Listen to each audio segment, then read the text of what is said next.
안녕하세요. 먼저 인사드리겠습니다.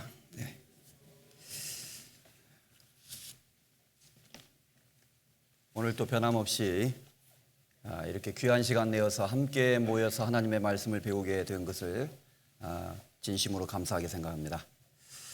바쁘신 중에도 이렇게 와주셔서 감사드립니다. 같이 머리 숙여 하나님 앞에 기도하겠습니다. 우주와 그 가운데 있는 모든 만물을 창조하시고 인간의 영혼을 지으신 살아계신 하나님 아버지, 말씀으로 친히 온 세상을 창조하시고 또 인간의 역사를 친히 처음부터 끝까지 주관하시며 다스리시는 살아계신 하나님 아버지, 이 시간 주님의 말씀을 알기 원하고 사모하는 귀한 영혼들 하나님의 말씀 앞에 모여 있습니다. 주 성령님께서 이 시간 함께해 주셔서 우리가 말씀을 듣고 배울 때에 이 말씀의 뜻이 무엇인지 쉽게 깨달아 알 수 있도록 도와주시고 우리의 마음의 문을 열어서 하나님께서 살아계시며 친히 하나님의 말씀으로 인간의 역사를 주관하고 계시고 다스리고 계신다는 이 놀라운 사실을 깨달아 알 수 있도록 도와주시기를 간절히 소원합니다.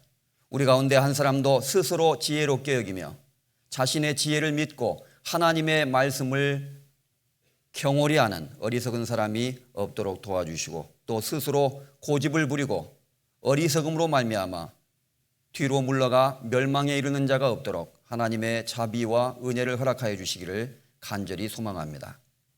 이 시간 주 성령님께서 우리 가운데 함께 하셔서 각 사람의 마음과 생각을 붙들어 주시고 그 영혼의 눈을 밝히 열어 하나님의 말씀에 기이한 것을 보게 하여 주시옵소서. 우리를 언제나 사랑하시는 우리 주 예수 그리스도의 이름으로 감사하며 기도드렸습니다. 아멘. 다 같이 시작하는 말씀으로 성경 디모데후서 3장을 찾겠습니다. 신약 성경 페이지 수로는 346페이지 되겠습니다.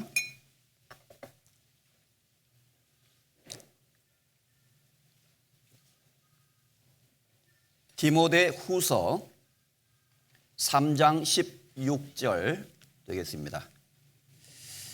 찾으셨으면 제가 소리를 내어서 먼저 낭독해 드리겠습니다. 모든 성경은 하나님의 감동으로 된 것으로 교훈과 책망과 바르게 함과 의로 교육하기에 유익하니 이는 하나님의 사람으로 온전케 하며 모든 선한 일을 행하기에 온전케 하려 함이니라. 방금 읽은 성경이 스스로 말씀하고 있듯이 모든 성경은 하나님의 감동으로 기록된 것입니다. 감동이라는 것은 하나님께서 사람의 영혼을 열어서 그 영혼 속에 하나님의 말씀을 불어넣어 주셨다, 이런 의미를 갖고 있습니다. 성경이 기록될 때 하나님께서는 선지자라고 하는 사람들을 부르시고 택하셔서 그들에게 하나님의 말씀을 주시고 하나님의 말씀을 받아서 적도록 그렇게 하셨습니다. 그래서 그들을 대언자라 이렇게 부르기도 합니다. 몇 년, 몇 월, 며칠, 몇 시에 여호와의 말씀이 내게 임하여 이르시니라, 이렇게 성경을 기록한 기자들은 동일하게 말하고 있습니다. 어느 날 어느 시에 내가 어느 강가에 있었는데 여호와의 말씀이 내게 임하여 이르시니라, 이렇게 말씀하신 적도 있고, 선지자의 이름을 부르시면서 예레미야야 너는 내가 너에게 이르는 모든 말을 책에 기록할지니라, 이렇게 말씀하셨습니다.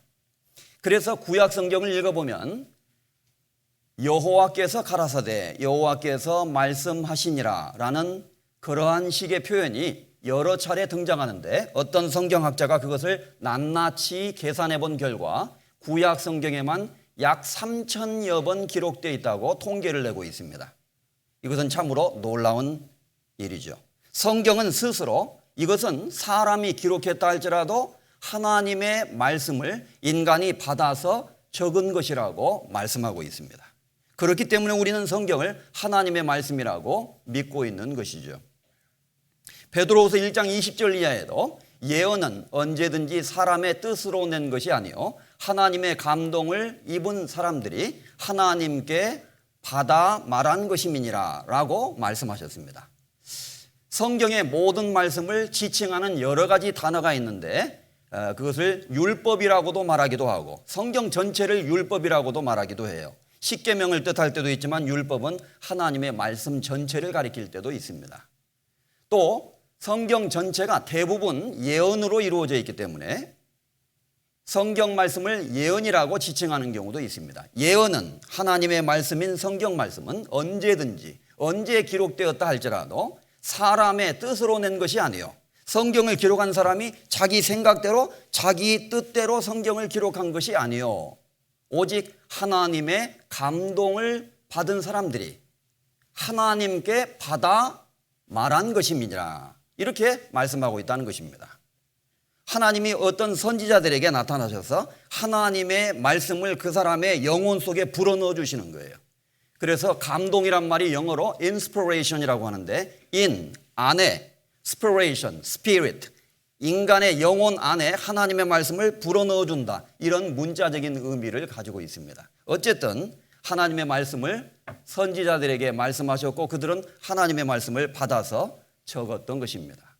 이사야서 34장 16절 이하에도 너희는 여호와의 책을 자세히 읽어보라. 이것들이 하나도 빠진 것이 없고 하나도 그 짝이 없는 것이 없으리니 이는 여호와의 입이 이를 명하셨고 그의 신이 이것들을 모으셨음이라. 이렇게 말씀하고 있습니다.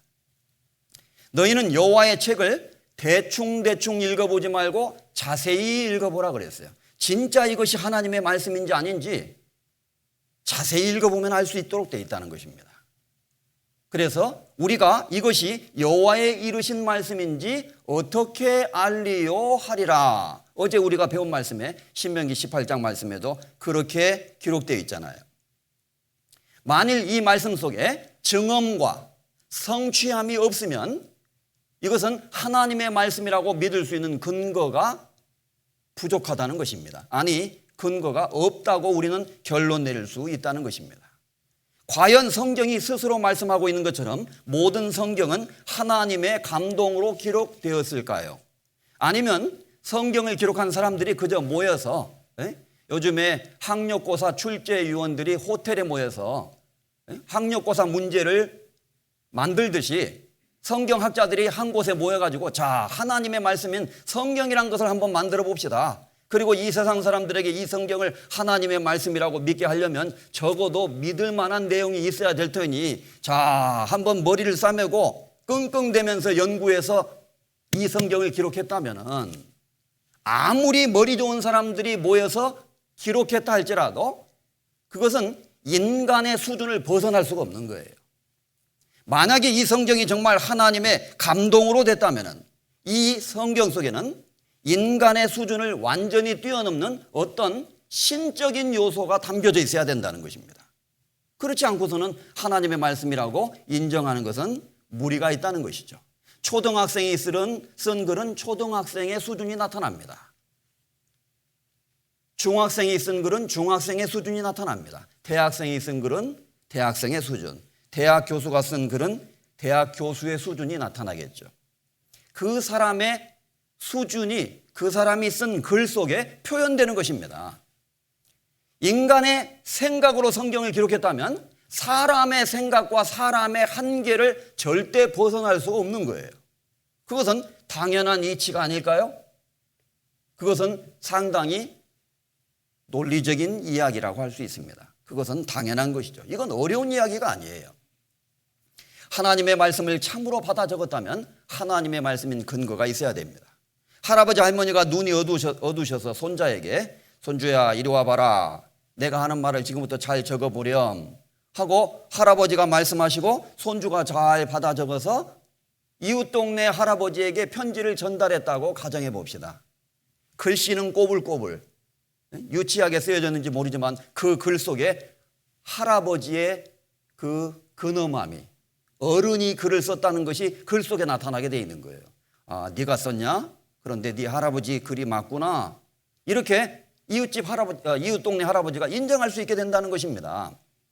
이 성경 말씀 속에 하나님다운 점, 인간의 수준과 지식을 완전히 뛰어넘는 하나님만이 아시고 우리에게 말씀하실 수 있는 비밀이 있어야만이 성경은 하나님의 말씀이라고 인정할 수 있다는 것입니다.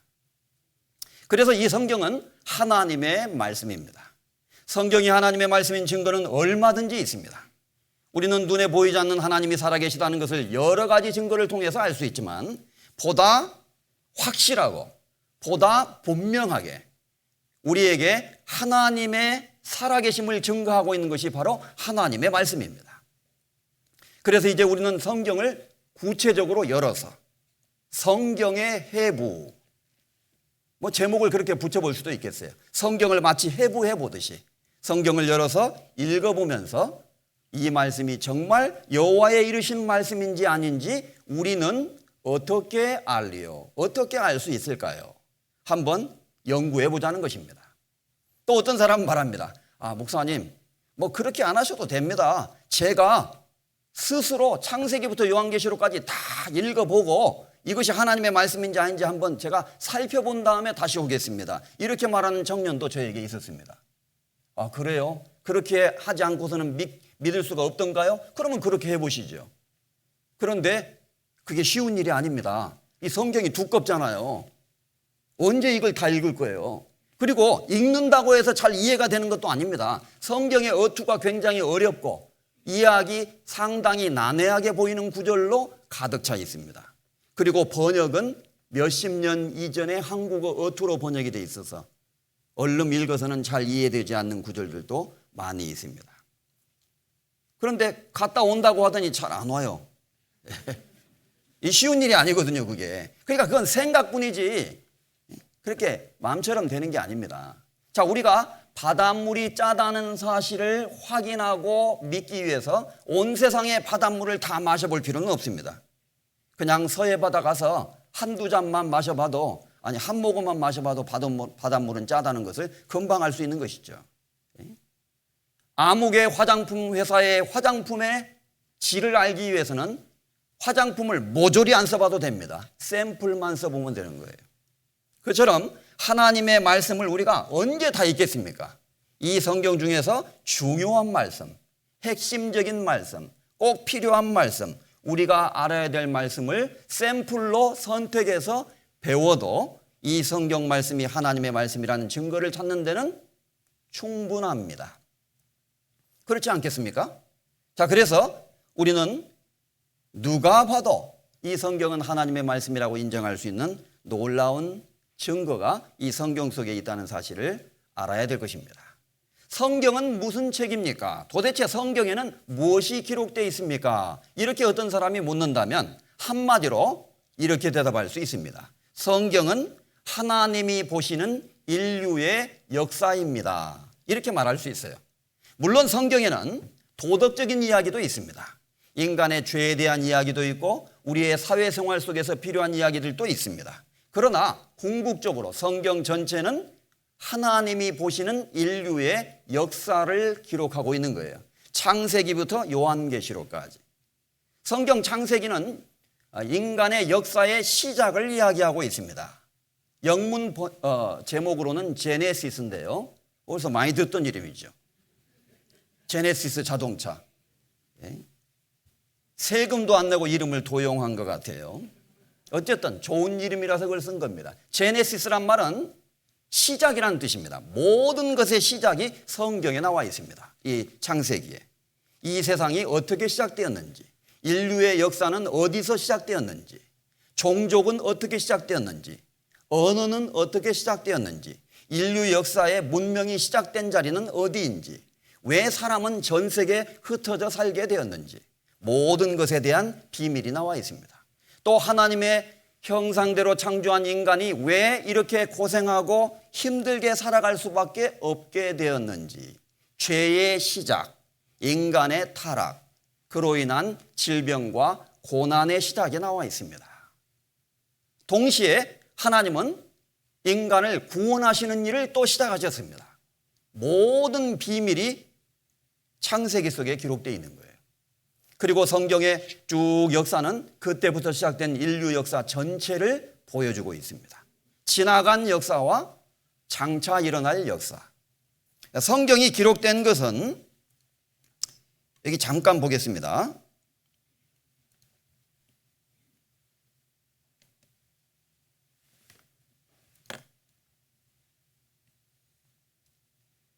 인류의 역사를 BC와 AD로 나눕니다. 기원전과 기원 후로 나누죠. BC는 그리스도 이전이라는 뜻을 갖고 있고 AD는 라틴어로 그리스도의 해 이런 의미를 갖고 있습니다. 그래서 예수님 오시기 이전을 BC, 예수님 오신 이후를 AD로 나누는데 이것은 역사적인 상식이죠.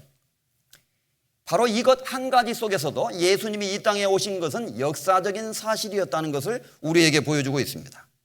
성경 처음 기록된 성경은 예수님 오시기 이전 1500년경부터 BC 400여 년경까지 구약 성경 39권이 기록됐습니다. 신약 성경 27권은 예수님 이후에 AD 100년까지, 그러니까 대략 1600년이라는 기간 동안 이 성경이 기록이 된 것이죠. 이렇게 오래 기록된 책은 세상 어디에도 없을 것입니다. 그래서 1600년이라는 기간 동안 하나님의 선지자들이 여러 시대를 거쳐서 하나님의 말씀을 받아 적었던 것을 유대인들은 모았었고 그것을 오늘날 하나의 성경으로 묶어서 우리가 읽고 있는 겁니다. 구약 39권, 신약 27권, 66권의 성경을 하나로 묶어 놓은 거예요. 그리고 다행스럽게도 전 세계 모든 사람이 거의 다 읽을 수 있도록 외국어로 번역이 되어 있는 것이죠. 이 성경을 기록한 사람들 중에는 여러 사람이, 어떤 사람은 왕, 어떤 사람은 농부, 어떤 사람은 군인, 다양한 직업도 있었고 여러 장소에서 여러 시대에 걸쳐서 사람들이 하나님의 말씀을 받아 적었습니다. 물론 받아 적은 사람은 사람이지만 말씀하신 분은 하나님이셨습니다. 하나님이 말씀하시고 선지자들이 받아서 적은 것입니다. 이미 말씀드린 대로 대통령이 마치 기자회견을 하면 기자들이 청와대에서 막 받아 적잖아요. 그 다음에 보도를 합니다. 신문이나 방송이나 여러 매체를 통해서. 오늘 대통령께서는 청와대에서 기자회견을 통해 앞으로의 우리나라의 경제 정책에 대해서 이러이러한 정책을 펼칠 것이라고 말씀하셨습니다. 중앙일보, 조선일보, 아무개 기자 이렇게 글을 쓰는 거예요. 이 글을 쓴 사람은 아무개 기자이지만 이 말을 한 장본인은 대통령이 이러이런 내용으로 말씀하셨다 이렇게 기록하게 되는 것입니다. 그래서 성경을 기록한 40여 명의 사람을 기자라고 부릅니다. 저자는 단 한 분뿐입니다. 하나님께서 말씀하신 거예요.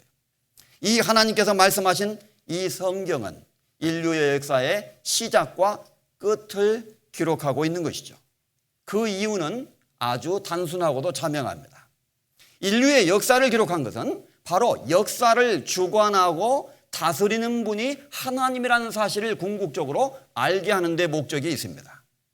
그래서 다니엘서 4장에 보면 구약성경 다니엘서라고 하는 성경에 하나님께서 이렇게 말씀하셨어요. 이는 지극히 높으신 자가 인간 나라를 다스리시며 또 누구에게든지 자기가 원하는 자에게 그것을 주시는 줄을 인간들로 하여금 깨닫게 하려고 하나님은 하신다. 이런 말씀이 있어요.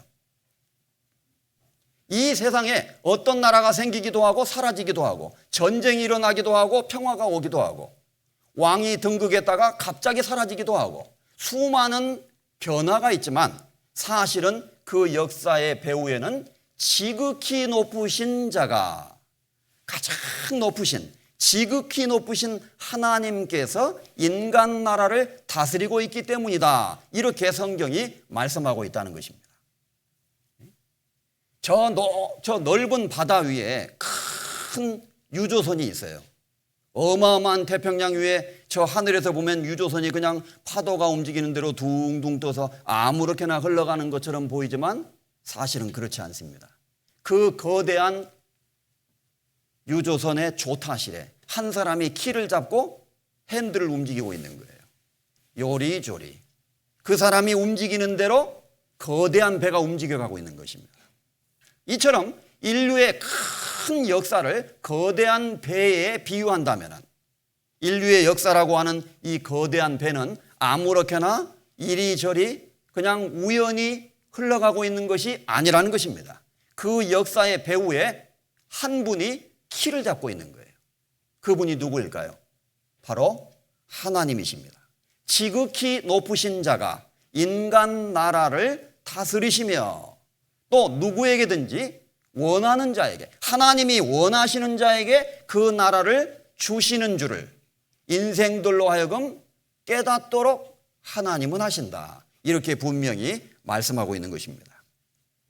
그래서 인류의 모든 역사는 하나님의 계획대로, 하나님의 섭리대로 이루어져 가고 있다는 사실을 우리가 알 수 있어야 되겠습니다. 자, 인류의 역사는 이제 과거의 역사와 현재의 역사로 나뉘어지죠. 어제 하나님께서 말씀하셨습니다. 만약에 사람들이 섬기는 우상, 사람 형상의 우상 또는 짐승 형상의 우상, 여기 이런 모습을 가진 우상이 있어요. 사람들은 그 우상 앞에서 경배하고 절을 하고 복을 달라고 말합니다. 과연 이것이 신일까요? 열방의 우상은 은금이요 사람의 수공물이라 사람이 손으로 만든 것이다. 눈이 있어도 보지 못하며 귀가 있어도 듣지 못하며 입이 있어도 말하지 못하며 그 코에는 아무 기식도 없나니 이것을 만드는 자와 이것을 의지하는 자가 다 이것과 같으리로다 그랬어요. 눈, 코, 귀, 입이 있는 존재이지만 말도 못하고 숨도 못 쉬는 그 존재에게 복을 달라고 기도할 수 있겠느냐? 너의 운명과 너의 영혼을 그 우상단지에게 의지할 수 있겠느냐? 라고 하나님이 말씀하시는 겁니다. 숨도 못 쉬는 그 돌조각에게 너의 운명을 맡기고 너의 생사화복을 빌 수 있겠느냐? 이렇게 하나님이 말씀하시는 겁니다. 그것을 만드는 자와 그것을 의지하는 자가, 믿는 자가 다 그것과 같으리로다. 예레미야 10장 11절 이렇게 말씀하셨습니다. 천지를 짓지 아니한 신들은 땅 위에서, 이 하늘에서 어떻게 돼야 된다고요? 어떻게 돼야 된다고요? 망하리라 하라. 천지를 짓지 아니한 신은 망해야 돼요. 그건 신이 아니에요. 하나님만이 우주와 만물을 창조하신 신이고 지극히 높으신 자로서 인간 나라를 다스리시는 분입니다. 인도에는 3억 3천만 종류의 신이 있고 네팔에는 2억, 일본에는 800만, 제주도에도 1만 8천 신이 있대요. 아셨나요? 제주도의 고향이신 분들? 1만 8천 개의 신들과 대화하는 제주. 제가 1만 8천 개라고 그랬습니다. 물건이에요, 그건. 인격을 가진 존재가 아니기 때문에 1만 8천 개의 신입니다. 그 따위 신들이 우주와 만물을 창조하신 영원하신 하나님과 견주어 줄 수 있겠느냐? 하나님은 말씀하십니다. 너희가 나를, 이 성경에 나와 있는 여호와 하나님을 누구에게 비기며 누구와 같다 하겠느냐 그랬어요. 하나님이. 감히 하나님을 이 세상 어떤 우상하고 견주어서 비교할 수가 있느냐는 것입니다. 그건 불가능한 거예요. 아니, 불가한 것입니다. 하나님은 비교 대상이 되실 수가 없는 분이라는 것이죠. 유일하신 분이기 때문에, 단 한 분이시기 때문에, 이 세상의 주인이시기 때문에, 그래서 하나님은 나 외에 다른 이가 없느니라. 구약 성경을 읽어보세요. 그런 말씀이 여러 차례 기록되어 있습니다. 예수님은 말씀하시기를 나는 곧 길이요 진리요 생명이니 나로 말미암지 않고는 아버지께로 올 자가 없느니라. 예수님은 자신을 가리켜서 유일한 길이요 진리요 생명이라고 말씀하셨습니다.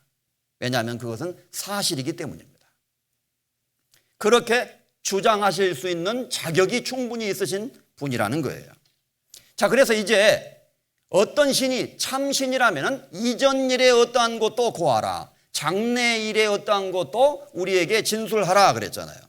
가방 주인이 가방의 내용물을 정확히 말할 수 있고 말한 대로 내용물이 일치돼야만 가방 주인이라는 것이 증명될 수 있듯이 우주와 만물을 창조하신 신이라면 인간의 역사를 말씀하실 수 있고 그대로 이루어져야 됩니다. 그래서 하나님은 이 성경 속의 인류 역사의 시작부터 끝을 적어놓은 거예요. 자, 이제 다 배울 수 없기 때문에 중요한 내용을 좀 살펴봅니다. 창세기로 넘어가면 우리가 얼른 기억하고 있는 에덴 동산의 이야기가 시작이 되죠. 에덴 동산은 참으로 아름다운 곳이었습니다. 인간이 죄를 범하기 이전에 에덴 동산은 그야말로 낙원이었어요. 파라다이스. 히브리어로 에덴이란 말은 기쁨이라는 뜻을 갖고 있어요. 에덴 동산에는 기쁨만이 충만한 곳이었습니다. 그런데 인간이 죄를 범하고 하나님의 명령을 어기고 마귀의 말을 쫓아서 선악과를 따먹고 타락하는 일이 벌어지게 되죠. 그 결과로 인간은 에덴 동산에서 쫓겨나게 되었고 이제 인간에게는 고생과 질병과 고통과 죽음이 시작되었다고 말씀하고 있습니다. 그래서 사람이 이 세상에 사는 동안에 크게 고통하면서 사는 거예요. 남자는 얼굴에 땀을 흘려야 식물을 먹을 것이다 그랬어요. 땀을 흘리는 수고를 하지 않고서는 먹고 살 수 없도록 되어 있습니다. 그래서 동서고금을 막론하고 남자들은 지금 힘이 드는 거예요. 가족을 부양하느라고. 이제 현대사회는 여자들까지 거기에 동참하고 있습니다. 그래도 살기가 힘듭니다. 그리고 하와에게는 또 하나님이 징벌을 내리셨죠. 너는 내가 너에게 먹지 말라 한 선악과를 먹었은즉 너는 잉태하는 고통을 크게 더하게 하겠다. 네가 수고하고 자식을 낳을 것이요. 여자는 잉태하는 고통을 겪습니다. 그래서 임신하면 입덧하니라고 고통, 낳을 때 산통, 기른이라고 고통. 그 다음에 애들이 좀 지나면 말을 안 들어요, 이제 또. 그리고 이제 무서운 시기가 되잖아요. 중2 때가 되면 이제 애들이 또 이상해져요. 그러니까 기르는 것이 또 고통이에요. 이제 장가 보내려면은 뭐 있는 것이 있어야 보낼 거 아니에요. 그러니까 이제 뭐라도 마련해 줘야 되잖아요. 그러니까 또 힘들어요, 부모는. 장가 보내놓으면 잘 살고 있는가? 또 걱정이에요. 90세 드신 할아버지가 65세, 70세 먹은 할아버지한테 애야 밥 잘 먹고 길 조심해서 집에 가라. 부모의 걱정은 끝이 없습니다. 등골이 휘어집니다. 등골이. 그래서 우리의 살아가는 인생은 고난 그 자체입니다. 인생은 고난을 위하여 났나니 불티가 위로 나름 같음이니라. 마치 불을 피우면 불티는 위로 날아가는 것이 자연스러운 것인 것처럼 인간이 고난을 겪으면서 살아가는 것은 자연스러운 법칙과 같다는 것입니다. 피할 수가 없는 거예요. 인생은 고난을 위해서 났습니다. 왜요? 인간이 하나님을 떠나고 죄를 지은 결과예요. 새는 새장에 묶어놓으면 답답합니다. 공중을 막 날아다녀야 새의 본질, 자신의 존재 의미를 느끼는 거예요. 새한테 물어보세요. 그런가 안 그런가? 바닷속의 물고기는 바다를 마음대로 다녀야 물고기다운 의미를 느끼면서 살아가는 거예요. 그런데 어항 속에 딱 가다 놓으면요 스트레스 받아요. 물고기도. 마치 그처럼 사람은 하나님의 형상대로 지음을 받은 존재이기 때문에 하나님과 올바른 관계를 맺고 하나님의 도우심 속에서 하나님과 함께 살아갈 때 비로소 마치 물고기가 물속에 있듯이 새가 하늘을 날아다니듯이 영혼의 자유를 느끼게 되는 겁니다. 그런데 하나님을 떠난 인간, 죄를 범하고 하나님을 떠난 인간은 답답한 거예요. 공허하고 답답하고 우울하고 괴롭고 슬프고 힘들고 짜증나고 힘든 속에서 어떤 기쁨도 누릴 수가 없는 겁니다. 우리가 하나님께로 돌아갈 때 참으로 구원받고 하나님의 사랑을 깨달아서 하나님과 함께 연결될 때 어제도 말씀드렸죠? 끊어진 필라멘트가 딱 연결될 때 하나님과 함께 우리가 연결될 때 비로소 영혼의 자유를 느끼는 거예요. 그래서 예수님은 진리를 알지니 진리가 너희를 자유케 하리라. 여러분 그 자유가 있나요? 진정한 자유, 진정한 행복, 마음의 평강. 나는 이제 죽어도 하나님 앞에 저 천국에 갈 수 있다. 하나님이 나를 기다리고 계신다. 라는 마음의 확신이 없으면 사실 진정한 의미에서 자유라는 것은 없다고 할 수 있습니다. 그것은 거짓 자유예요. 그것은 속임수일 뿐입니다. 그래서 우리는 우리의 문제가 어디에서 시작됐는가도 이 성경을 통해서 알아야 됩니다. 예레미야 3장 33절 이하에 보면 주께서 인생으로 사람들로 고생하게 하시며 근심하게 하심이 본심이 아니시로다. 참 놀라운 말씀이세요. 본심이 아니시로다. 하나님의 본심은 아니었어요. 시편 107편에 보면 그러므로 수고로 저희의 마음을 낮추셨으니, 죄를 범한 인간에게 잘못됐다는 것을 알게 해줘야 되는 거예요. 그래서 하나님이 인간에게 징계를 내려서 고생하고 고통받고 힘들게 잠깐 허락하셨다는 것입니다. 그들의 마음을 낮추기 위해서.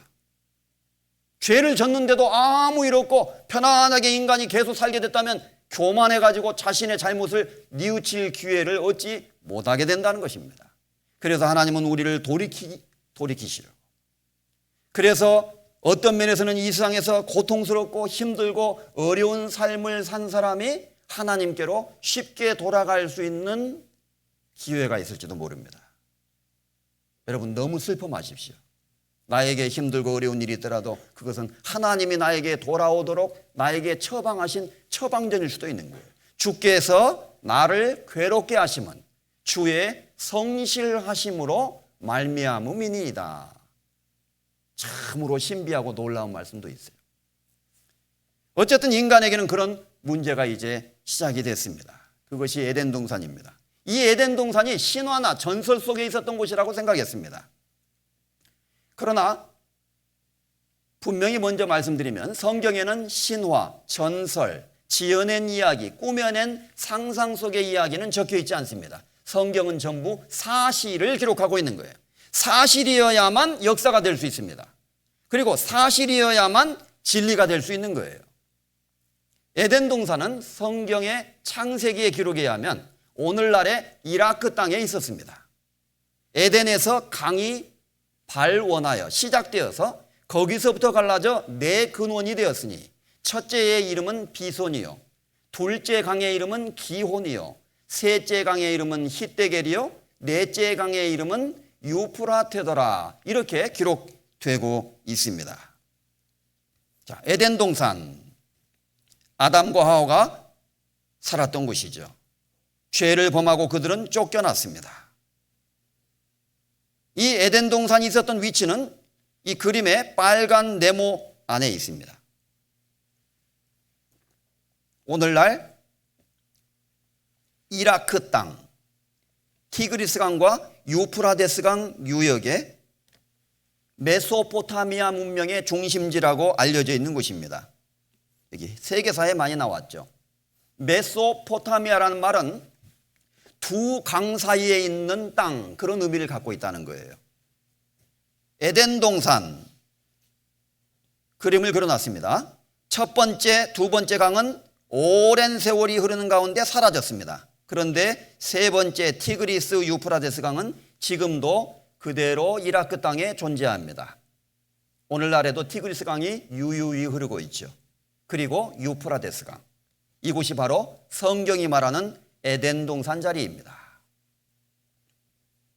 강이 에덴에서 발원하여 거기서부터 동산을 적시고 네 근원이 되었다. 셋째 강의 이름은 히데겔이요, 넷째 강은 유프라테더라. 히브리어로 히데겔, 히라버로 티그리스. 지금 우리는 특별한 말이었기 때문에 발음 나는 그대로 표기를 했습니다. 우리말 성경에 히데겔, 데겔, 데그리스, 티그리스가 된 거예요. 넷째 강은 유프라테. 오늘날 이 중동 이라크 지역입니다. 에덴 동산은 지중해 깊은 곳에 잠겼을까? 그렇지 않죠. 에덴 동산은 지중해에 들어간 것이 아닙니다. 어떤 일이 있었을까요? 자, 여기 보시죠.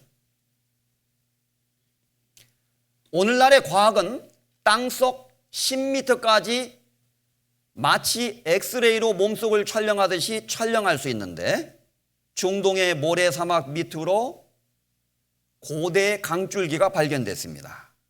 에덴 동산의 강을 발견했다. 나사의 인공위성 사진 분석을 통해서 발견했다 그랬어요. 이게 이제 고고학자들의 발견에 의해서 언론에 보도됐죠. 에덴 동산은 지금의 페르시아만이다. 에덴 동산에 낙조 쓸쓸한 옛자리, 아담나무라고 이름을 지은 나무도 있고요.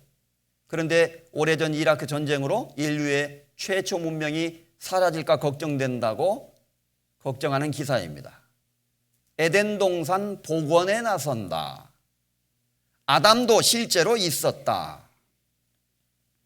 이건 인공위성에서 찍은 사진인데 모래사막 밑으로 고대 강줄기들이 흔적을 드러낸 모습입니다. 기적의 무대는 정말로 존재하였다. 에덴 동산은 메소포타미아에 있었다. 이런 것들이 굉장히 많이 나오고 있어요. 하여간 성경은 이 자리가 에덴 동산 자리였다고 고증하고 있습니다. 그런데 그렇다면 이 에덴 동산이 왜 지금은 사라졌을까요? 어디로 갔을까요? 에스겔서 36장에 그 비밀이 있습니다. 에스겔서 36장의 말씀에 보면 물대임을 받은 에덴의 모든 나무 곧 레바논의 뛰어나고 아름다운 나무들로 지하에서 위로를 받게 하였느니라. 에덴 동산이 훗날 아담 하와가 쫓겨난 이후에 징벌을 받아서 하나님이 큰 지진이 나게 하셔가지고 에덴 동산이 땅속으로 내려가게 했어요. 그래서 에덴의 모든 아름다운 나무들이 지하에서 위로를 받게 되었다고 시적으로 표현하고 있는 겁니다. 뭐 나무가 위로를 한다고 위로를 받겠어요? 이건 시적인 표현입니다. 그리고 말씀하셨습니다. 너의 영화와 광대함이 에덴 모든 나무 중에 어떤 것과 같은고 그러나 내가 에덴 나무와 함께 지하에 내려갈 것이요. 그랬어요. 여기서 너의 영화와 광대함이 그 말은 에덴 동산이 내려가서 없어진 그 자리에 나중에 아시리아 제국, 바벨론 제국 이런 고대 제국들이 생겨났어요. 그 제국들을 향해서 하나님이 말씀하시는 겁니다. 네가 있는 자리가 어떤 자리인 줄 아냐? 옛날에 에덴 동산이 있던 자리야. 그 에덴 동산이 있던 그 자리에서 아담 하와가 하나님의 말씀을 불순종하고 죄를 지음으로 말미암아 내가 그들을 징벌했고 에덴 동산을 땅속 깊은 곳으로 내려가게 했다. 너도 혹시 그렇게 될까 봐 두려워하라 그 말이에요.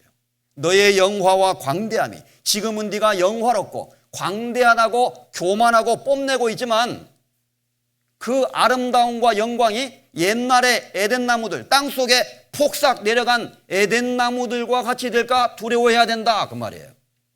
에덴 동산의 나무들이 무너진 적이 없으면 그런 말을 할 리가 없잖아요.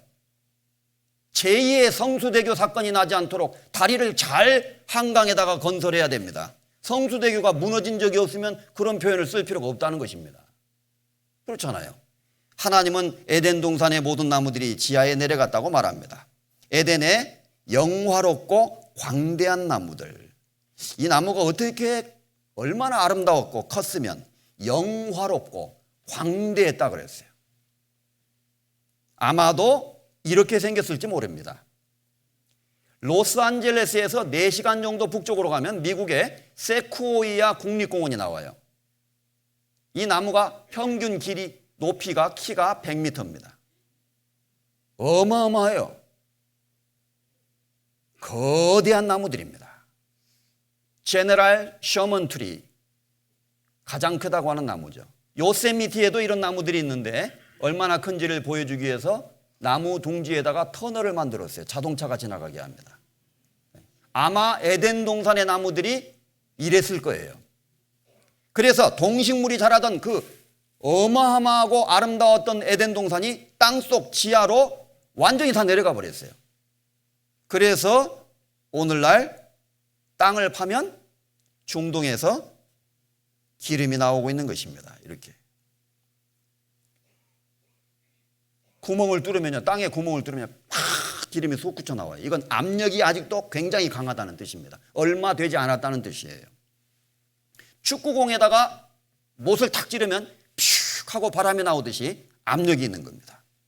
매몰된 거예요. 지각 변동에 의해서 동식물이 자라던 땅이 땅속으로 내려가서 기름이 됩니다.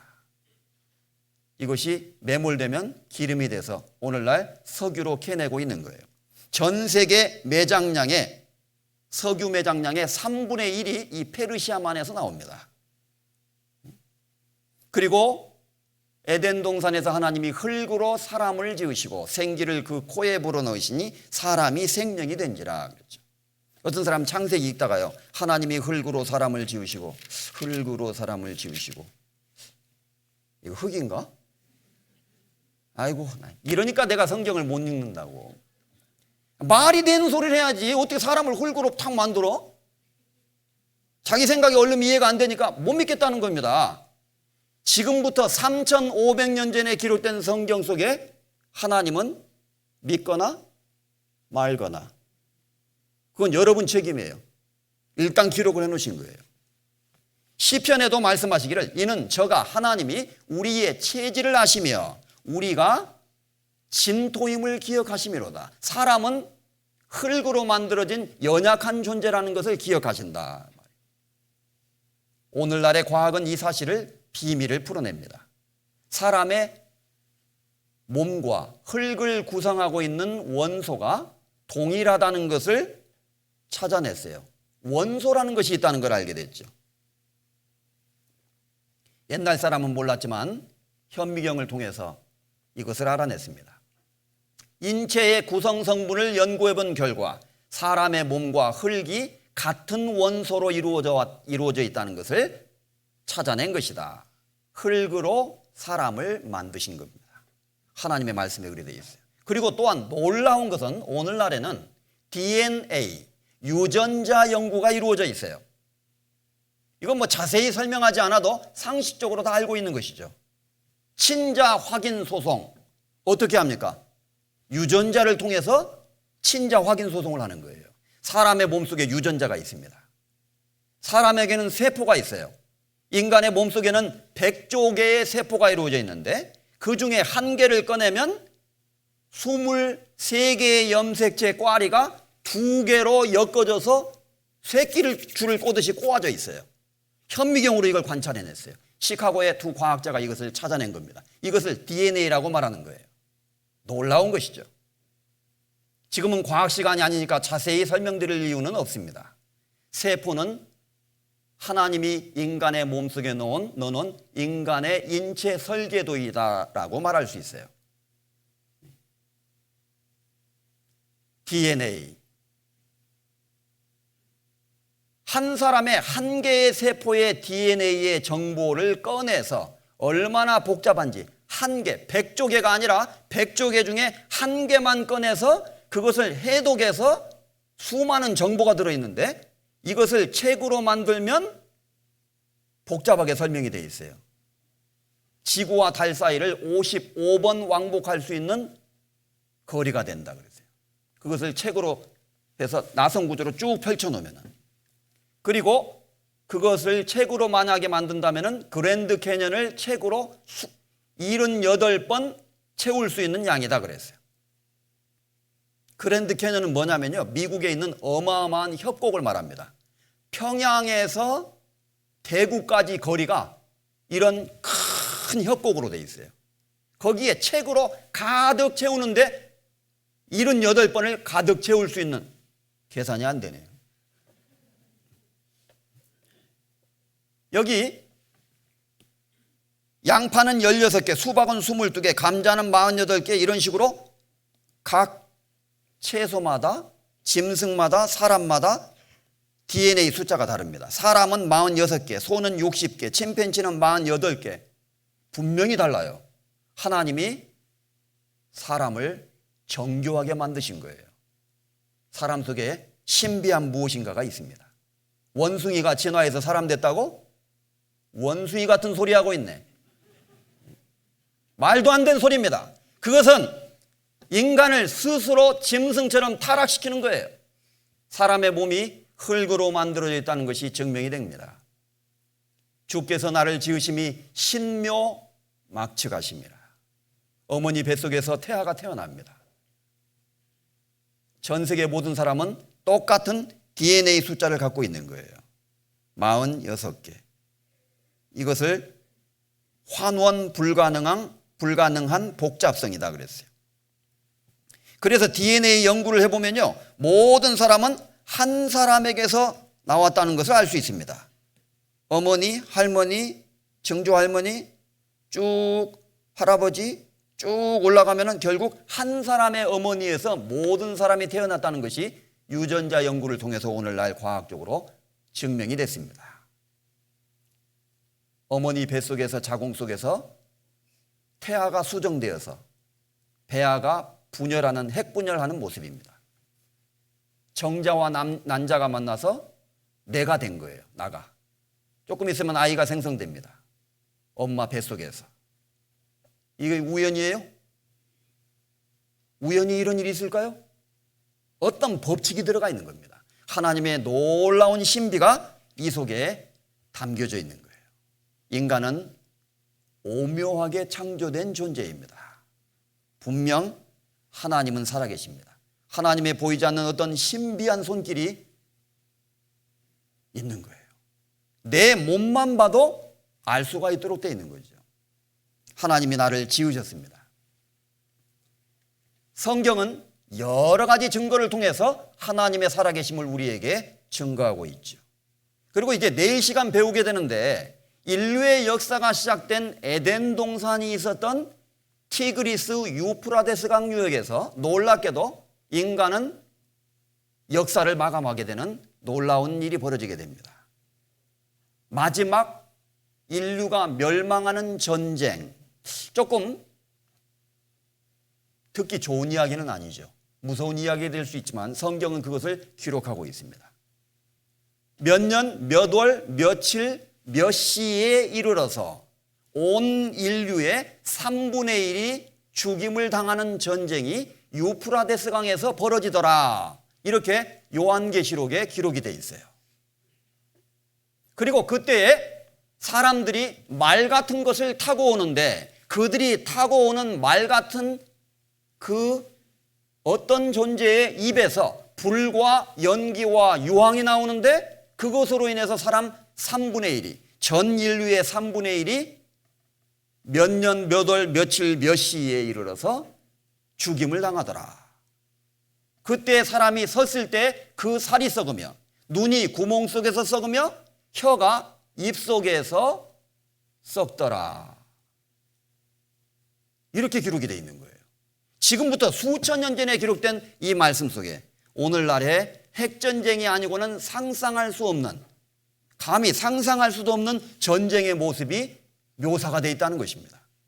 칼로 전쟁하고 활로 전쟁하던 그 시대에 전쟁의 모습을 예언했는데, 사람들이 타고 오는 어떤 말같이 보이는 것들의 입에서 불이 나오고 연기가 나와서 사람 3분의 1이 죽고, 사람이 서 있는데 그 자리에서 살이 썩고, 오늘날 핵전쟁으로는 충분히 이루어질 수 있는 일이죠.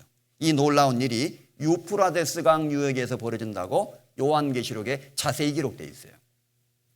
요한계시록은, 계시라는 말은 문자 그대로 열어서 그 뒤에 있는 것을 드러내어 보여준다, 이런 의미를 갖고 있어요. 요한계시록. 그래서 만약에 이제 이 무대에 커튼이 탁 쳐 있다고 보죠. 그럼 한 사람이 줄을 딱 당기면 커튼이 쫙 열리잖아요. 무대 뒤에 모습이, 커튼 뒤의 모습이 공개됩니다.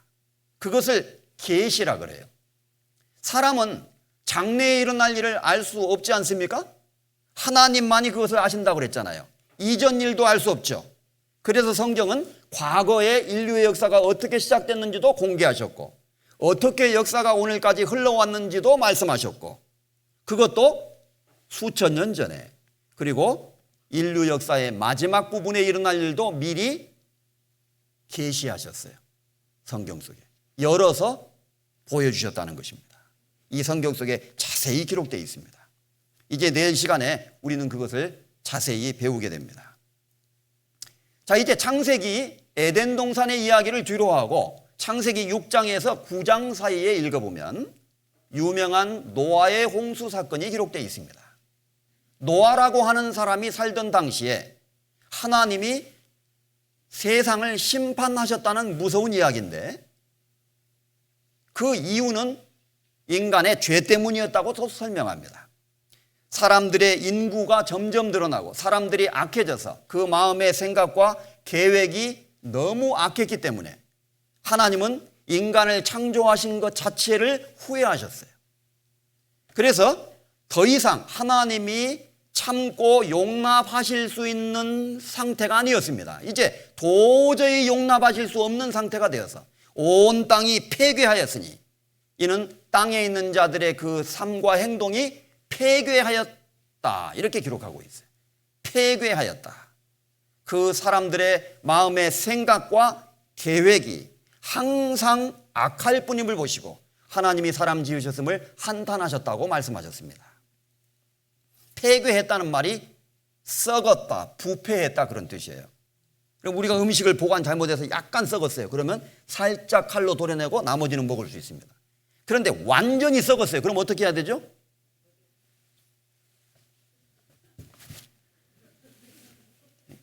이거 뭐 어떻게 할 수가 없어요. 그냥 그대로 다 쓰레기통에 바로 넣어야 됩니다. 아니, 쓰레기통에 넣으면 집안이 냄새가 나요. 아예 바깥에 내버려야 돼요.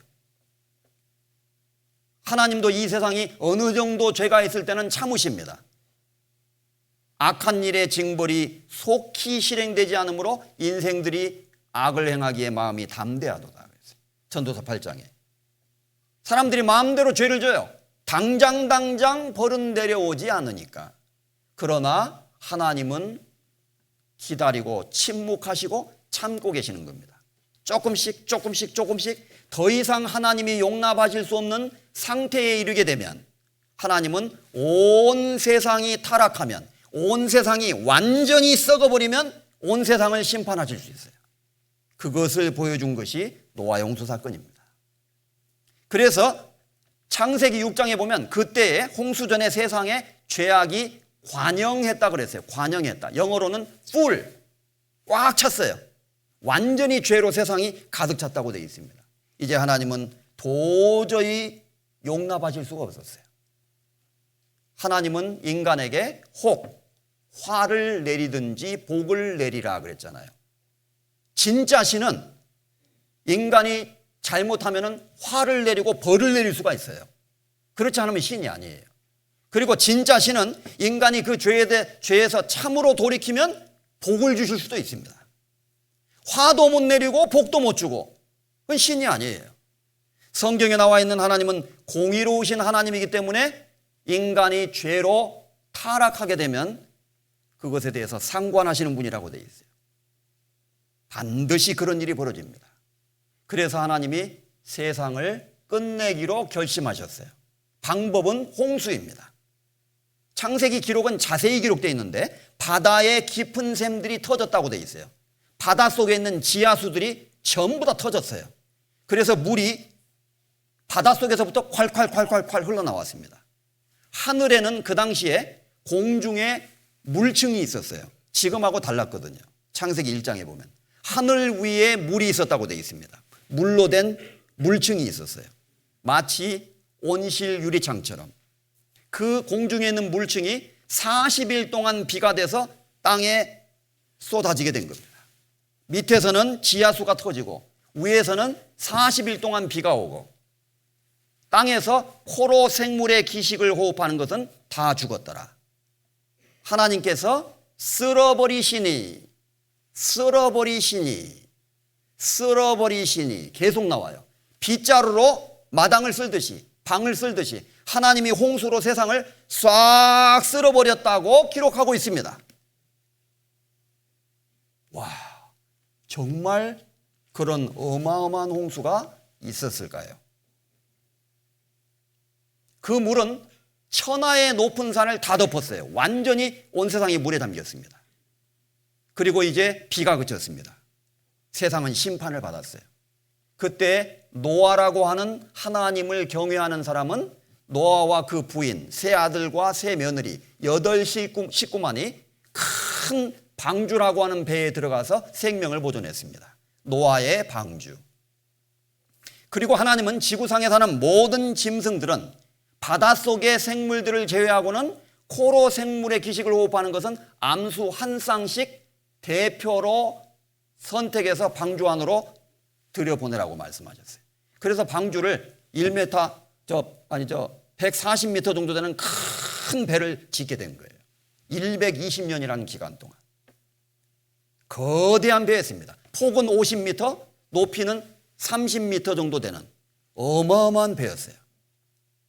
노아는 방주를 짓고 한편으로는 사람들에게 하나님의 말씀을 전했습니다. 여러분이 이 세상이 타락했으므로 하나님의 심판이 곧 내려온다고 경고하셨습니다.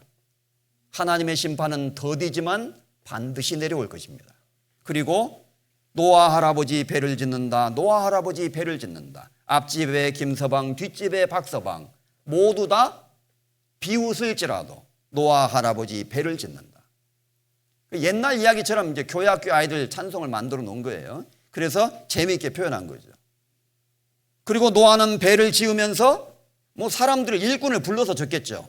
그리고 한편으로는 하나님의 말씀을 전했습니다. 의를 전파하는 노아와 하나님의 말씀을 전했어요. 사람들은 비웃었습니다. 비가 오기는 뭐가 와요?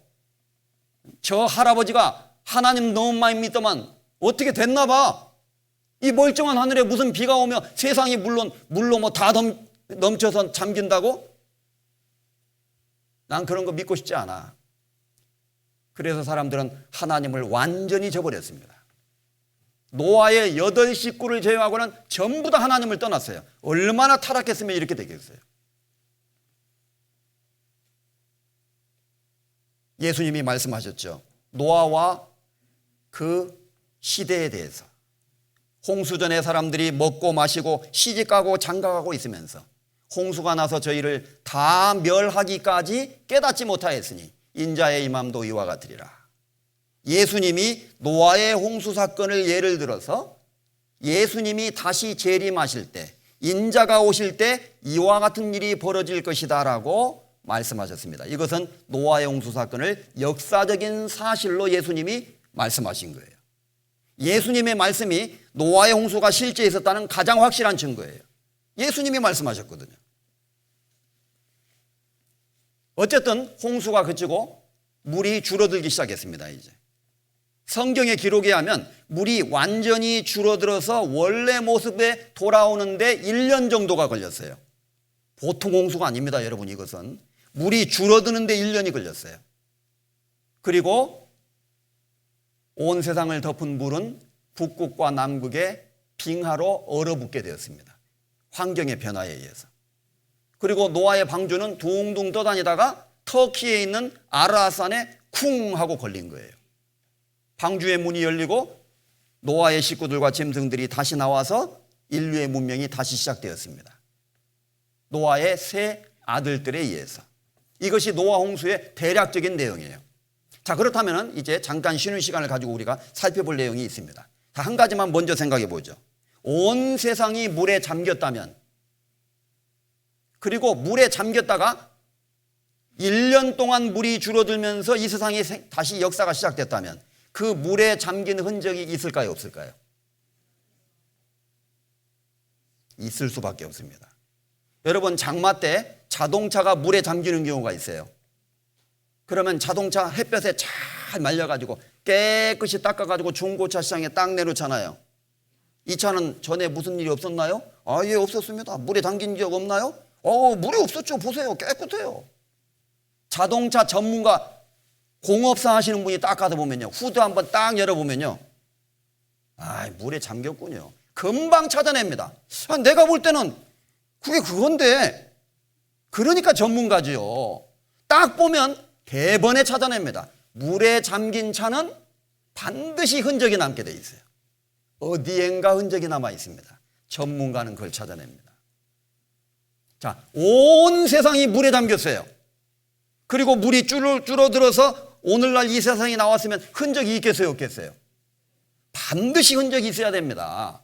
그래서 노아의 홍수의 증거는 지구 스스로가 갖고 있는 거예요.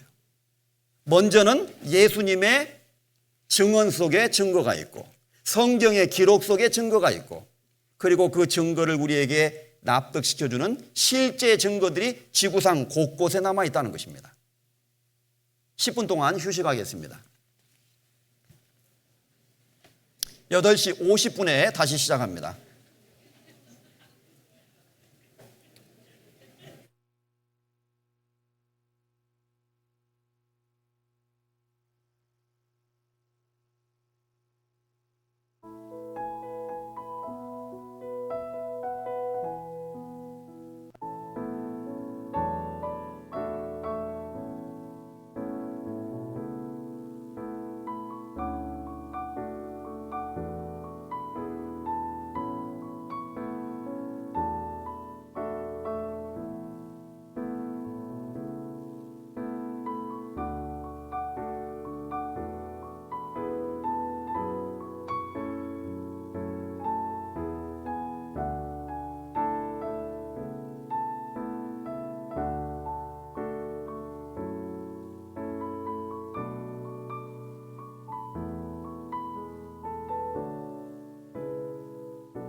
자, 휴식 시간을 가졌습니다. 잠깐 다시 하나님 앞에 기도하고 시작하겠습니다. 잠깐 머리 숙여 기도하겠습니다. 하나님 아버지 감사드립니다. 저희들 함께 모여서 하나님의 거룩하신 말씀을 듣고 배우고 있습니다. 우리가 이 말씀을 배움으로 참으로 성경이 사실인 것과 하나님의 말씀인 것을 알고 믿을 수 있도록 도와주시고, 우리 모두 어린아이와 같이 순전한 마음으로 하나님 앞에 나올 수 있도록 인도해 주옵소서. 우리 모두 구원받고자 하는 간절한 마음으로 하나님 앞에 가까이 나올 수 있도록 인도해 주옵소서. 우리 구주 예수 그리스도의 이름으로 감사하며 기도드렸습니다. 아멘. 네, 이미 말씀드린 대로 이제 이 노아의 홍수 사건은 분명한 역사적인 사실로서 하나님의 무서운 공의와 심판을 설명하는 사건으로 기록되어 있습니다. 예수님의 제자였던 베드로도 베드로후서에 기록하기를 그때 세상은 물의 넘침으로 멸망하였으되 이제 하늘과 땅은 그 동일한 말씀으로 불사르기 위하여 간수하신 바 되어 경건치 아니한 사람들의 심판과 멸망의 날까지 보존하여 두신 것이니라. 이런 말씀이 있어요. 그때 노아홍수 때 세상은 물이 넘쳐서 멸망했지만 이제 하늘과 땅은, 지금 우리가 살고 있는 하늘과 땅은, 하늘까지도 그 동일한 말씀으로 심판하신다는 똑같은 말씀으로 이제는 물로 심판하는 것이 아니라 불로 사르기 위하여 간수하신 바 되어 예약되었다, 이런 뜻이에요. 간수되었다는 말은 예약되어서 경건치 아니한 사람들의 심판과 멸망의 날까지 심판을 받도록 보존되어 있는 상태다, 이렇게 말씀하셨어요. 참으로 놀라운 말씀이죠.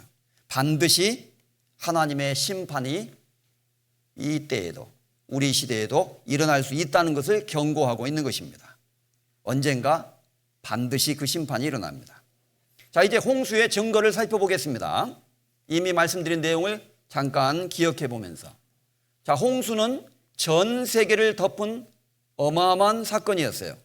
천하의 높은 산이 물로 다 덮였습니다. 그 물은 어디에서 왔을까?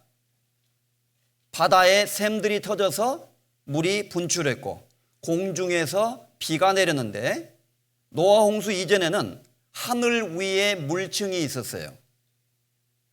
창세기 1장 6절에서 8절 사이에 하나님이 가라사대 물 가운데 궁창이 있어 물과 물로 나뉘게 하라 라고 말씀하셨고, 하나님이 궁창, 하늘을 만드셔서 궁창 아래의 물과 바다의 물과 궁창 위의 물로, 하늘 위에 있는 물로 나누게 하심에 그대로 되니라. 하나님이 궁창을 하늘이라 칭하시니라 그랬어요. 그래서 이런 모습으로 상상을 해본 겁니다. 그때 사진을 찍은 것은 없기 때문에. 이렇게 물층이 지구를 에워싸고 있었고, 그 당시는 햇볕이 물층을 통과해서 지구에 들어왔기 때문에 마치 온실의 유리창과 같은 모습이었을 거예요. 지구는 온실 안에 들어있는 것처럼 따뜻하고 온화한 기후를 가졌습니다. 북극, 남극 할 것 없이 모두 온화했어요. 그리고 이 물층은 햇볕 속에 있는 고주파 방사선을 필터링, 차단시켜 줌으로써 홍수 전에는 사람이 아주 오래 살 수 있고 건강하고 수명도 길고 그리고 몸집도 크고 그렇게 살 수 있는 시대였습니다. 고대 화석들을 보면 식물도 지금보다 훨씬 크고 동물들도 훨씬 크고 사람들도 굉장히 컸던 시대가 있었다는 것을 화석이 보여주고 있어요. 그런데 홍수 이후에 이 물층이 사라져버리게 된 겁니다. 햇볕은 지구에 직접 닿는 부분과 비스듬히 닿는 부분이 생기므로 비스듬히 닿는 부분은 극지방이 되고 직접 닿는 부분은 적도지방이 된 겁니다. 노아는 방주를 만들고 암수 한 쌍씩 이끌어들이고 하나님의 말씀을 끝까지 거역했던 사람들은 결국은 홍수로 멸망하게 된 겁니다. 노아의 방주는 견고한 선박이었다. 해군사관학교 그리고 한국조선공학회에서 발표한 자료에 하면 노아의 방주의 길이와 넓이와 높이는 홍수를 견디기에 최적의 비율로 설계가 되어 있다 그랬어요. 현대 공학적인 조선 공학적으로도 살펴볼 때 너무나 환상적인 비율이다 그랬어요. 그도 그럴 수밖에 없는 게 하나님이 디자인해 줬는데요, 뭐. 그리고 노아의 방주는 빨리 달리는데 항해하는 데 목적이 있는 것이 아니라 홍수를 견뎌내는 데 목적이 있는 거예요. 그래서 아무리 높은 파고에도 부러지지 않도록 견고하게 만들어져 있었습니다. 이것이 실험을 통해서도 밝혀졌어요. 미국의 켄터키주에 가면 저희 미국 수양관이 있어요. 수양관이 한 55만 평 정도 되는 큰 땅에 우리 수양관이 있는데 거기에서 1시간 반 정도 가면은 창조과학박물관이라는 곳이 있습니다. 그 한쪽에 노아의 방주를 실제 성경의 기록대로 복원을 해놨어요. 길이, 높이, 넓이를 그대로 해서 만들어 놨습니다. 한번 구경 가시면 좋겠습니다. 기회가 되는 분들은요. 그리고 이 노아의 방주는 홍수가 그친 이후에 아라랏 산에 머물렀다고 성경에 기록하고 있습니다. 물이 줄어들면서 땅에서 물러가고 점점 물러가서 150일 후에 감하고, 날짜도 나와 있어요. 7월 곧 그달 17일에 방주가 아라랏 산에 머물렀으며. 소요산에 머물렀다고요? 도봉산에? 아라랏산. 노아의 방주 아라랏산 얼음 속에 있다. 이건 또 무슨 이야기일까요? 참으로 놀라운 이야기는 이 아라랏산이 있는 정상 부근에서 이상한 인공 구조물이 있다는 것이 여러 발견을 통해서 확인됐습니다. 노아의 방주는 실제 있었다. 이것을 목격한 사람들의 증언담이 옛날부터 전해져 내려오고 있었어요. 그리고 그것을 목격한 사람들이 너무나 많습니다. 생각보다. 이 노아의 방주가 있었던 아라랏산은 높이가 백두산의 2배 정도 되는 높은 산입니다. 여기 터키와 이란, 이라크 접경 근처 높은 산입니다. 그리고 건너편에가 아르메니아, 조지아, 아제르바이잔 이런 나라들이 있어요. 여기 5165m, 백두산의 2갑절쯤 되는 높은 산입니다. 아라랏산, 연중 거의 눈으로 덮여 있는데 2개의 봉우리로 되어 있어요. 큰 봉우리, 작은 봉우리 있는데 바로 이 큰 봉우리가 있는 지점에서 노아의 방주로 보이는 물체가 발견된 겁니다. 겨울에는 눈이 덮여 있지만 여름철이 되면 눈이 거의 녹아요. 정상 부근에만 눈이 남습니다. 그래서 사람들은 호기심이 발동하잖아요. 그래서 힘들어도 올라가는 사람들이 있는 거예요.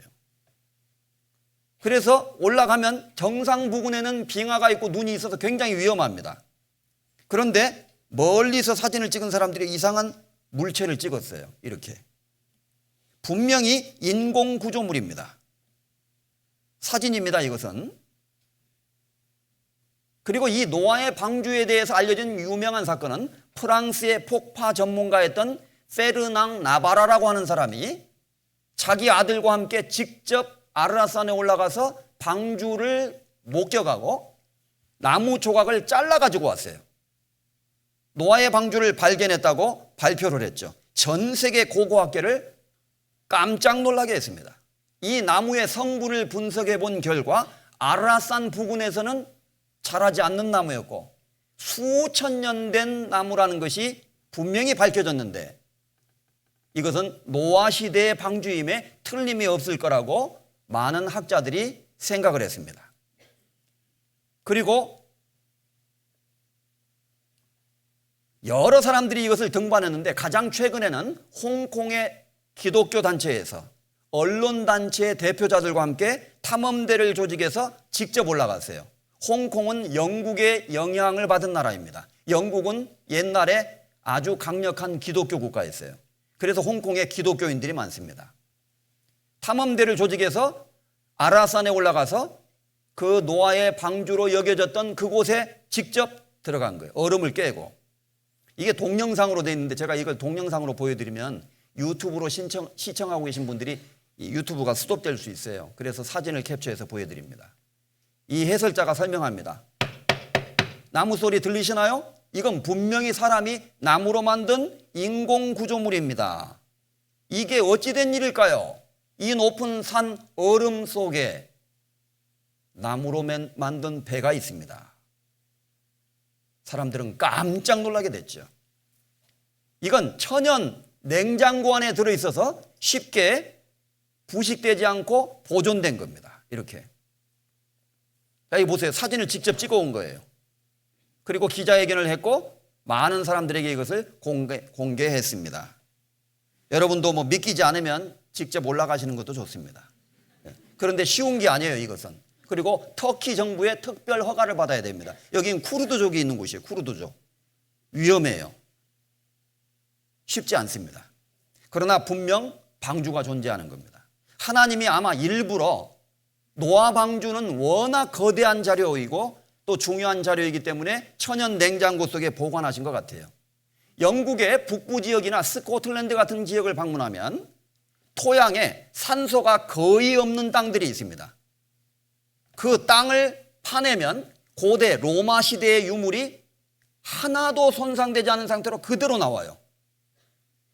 텔레비전에 나오거든요. 어떻게 그런 일이 있을 수 있느냐. 수천 년 됐는데 땅 속에 산소가 거의 없어서 부식이 안 되는 거예요. 그래서 노아의 방주는 천연 냉장고 안에 딱 들어가 있기 때문에 부식이 안 됐던 겁니다. 하나님이 일부러 마지막 시대 사람들을 위해서 공개하시는 것일 것입니다. 또 노아의 홍수가 있었다고 믿을 수밖에 없는 결정적인 근거 중에 하나는 홍수에 대한 설화입니다. 세계 곳곳에 홍수 이야기가 많아요. 그런데 그냥 홍수 이야기가 아니라 성경에 나와 있는 노아 홍수 이야기와 기본 패턴이 너무나 흡사하다는 겁니다. 사람들이 악해져서 신이 진노하셨다. 그래서 홍수로 세상을 멸하셨다. 한 사람에게 명하셔서 큰 배를 만들라 하셨다. 짐승들을 암수 한 쌍씩 들어가게 하셨다. 그 배를 만든 사람의 이름은 어떤 이야기에서는 누우, 어디에서는 누에, 노이, 노아, 노에, 발음이 거의 비슷해요. 약간 달라진 것도 있고 비슷한 것도 있고 너무나 이상합니다. 신이 진노해서 전 세계의 사람이 멸절하는 홍수가 났다. 방주를 만들었다. 짐승들을 보존했다. 그 방주가 산에 걸렸다. 그리고 창세기에 기록된 것처럼 8장에 나오는 대로 노아는 물이 얼마만큼 줄어들었는가를 알기 위해서 비둘기를 내어보내고 까마귀를 내어보내서 물의 가만 여부를 알고자 했다. 너무나 흡사한 이야기가 나오고 있는 거예요. 홍수의 설화들. 고대 사람들은 인터넷도 없었고 국제 뉴스도 없었고 텔레비전이 없었습니다. 어떻게 약속이나 한 듯이 이것을 알고 있었을까요? 그들은 공통된 것을 겪고 자손들에게 이야기를 전해준 거예요. 그래서 여기 바빌론, 중동, 그리스, 유럽, 인디아, 노스 아메리카, 북미, 사우스 아메리카, 남미, 그 다음에 태평양, 섬들에 있는 사람들까지 똑같은 이야기를 알고 있어요. 전 세계 200여 개 민족의 홍수 설화가 노아 홍수와 같은 이야기가 전해져 내려온다. 노아 홍수 관련 설화들 이상하게도 일치하는 점이 너무 많다. 그리고 고대인들이 기록한 토판 문서에 점토판에 글을 기록하고 그것을 구운 거예요. 벽돌처럼. 대형 박물관에 가면 길가메시의 서사시라는 것이 있습니다. 고대 이라크 땅에서 발굴해낸 거예요. 원래 수천 개의 조각으로 바스러진 거예요. 이걸 대형 박물관에 있는 스미스라고 하는 사람이 오랜 세월에 걸쳐서 매일 이걸 조립했어요. 정교하게 조립했습니다. 이것이 완성품이에요. 그리고는 고고학자들에게 그것을 함께 참여해서 판독을 했습니다. 이거 노아 홍수 이야기네? 그 이 안에 기록된 똑같은 내용이 성경 창세기를 기록한 것처럼 거의 흡사한 이야기가 나오는 거예요. 이상하다 이거. 그들은 홍수 이야기를 알고 있었습니다. 이것은 노아 홍수 이후에 노아의 세 아들에 의해서 민족이 나누어지게 될 때 그 이야기가 전해져 내려간 거예요. 옛날에는 옛날 이야기를 했죠. 그리고 또 하나, 홍수가 있을 수밖에 없는 증거는 이미 말씀드린 대로 자동차가 물에 침수된 흔적이 남아있을 수밖에 없듯이 지구 전체가 홍수 속에 들어갔다가 나온 흔적이 있습니다. 반드시 있게 되어 있습니다. 금세기 최고의 과학자로 알려져 있는 헨리 모리스라고 하는 미국의 과학자가 있었습니다. 제가 미국에 있을 때 헨리 모리스 박사를 직접 만나기 위해서 직접 차를 몰고 그 사무실까지 갔어요. 근데 그날따라 감기가 걸리셨는지 안 나오셨더라고. 너무너무 아쉬웠던 기억이 지금도 납니다. 이분은 왜 중요한 분이냐? 그는 창세기 대홍수라는 책을 집필했는데 이것은 그가 집필한 수십여 권의 한 권에 지나지 않습니다. 이 책 속에서 그는 세계적인 대홍수, 노아 홍수가 있을 수밖에 없었다는 증거가 수백여 가지가 있다 그랬어요. 그것을 쭉 열거해 놨어요. 대홍수의 증거들. 세계 곳곳이 물속에 들어갔다 나온 증거들이 아시아에, 유럽에, 북미와 남미에, 호주에, 아프리카에, 태평양의 섬들에 곳곳에 흔적이 남아있다는 겁니다. 물에 침수됐던 흔적들. 이건 세계적인 홍수가 아니고는 설명될 수 없는 것들. 미국의 유타주입니다. 유타주는 미국이 엄청나게 크잖아요. 땅덩어리가. 미국 내륙 중에 내륙 안에 있는 거예요. 홍수가 쫙 휩쓸고 간 흔적들이 너무나 많아요. 보통 홍수가 아니에요. 그 중에서도 그랜드 캐년입니다. 이미 말씀드린 대로 평양에서 대구까지 길이가 홈으로 파여져 있어요. 깊이는 100여 미터가 됩니다. 사람들은 말합니다. 강물이 흘러 또 흘러 세월과 함께 흘러서 홈을 팠을 거야. 파다 보면 깊어지는 거지 뭐. 그렇게 생각을 하는 겁니다. 과연 그랬을까? 그러면 강물이 흘러 안양천은 왜 저렇게밖에 안 파였을까?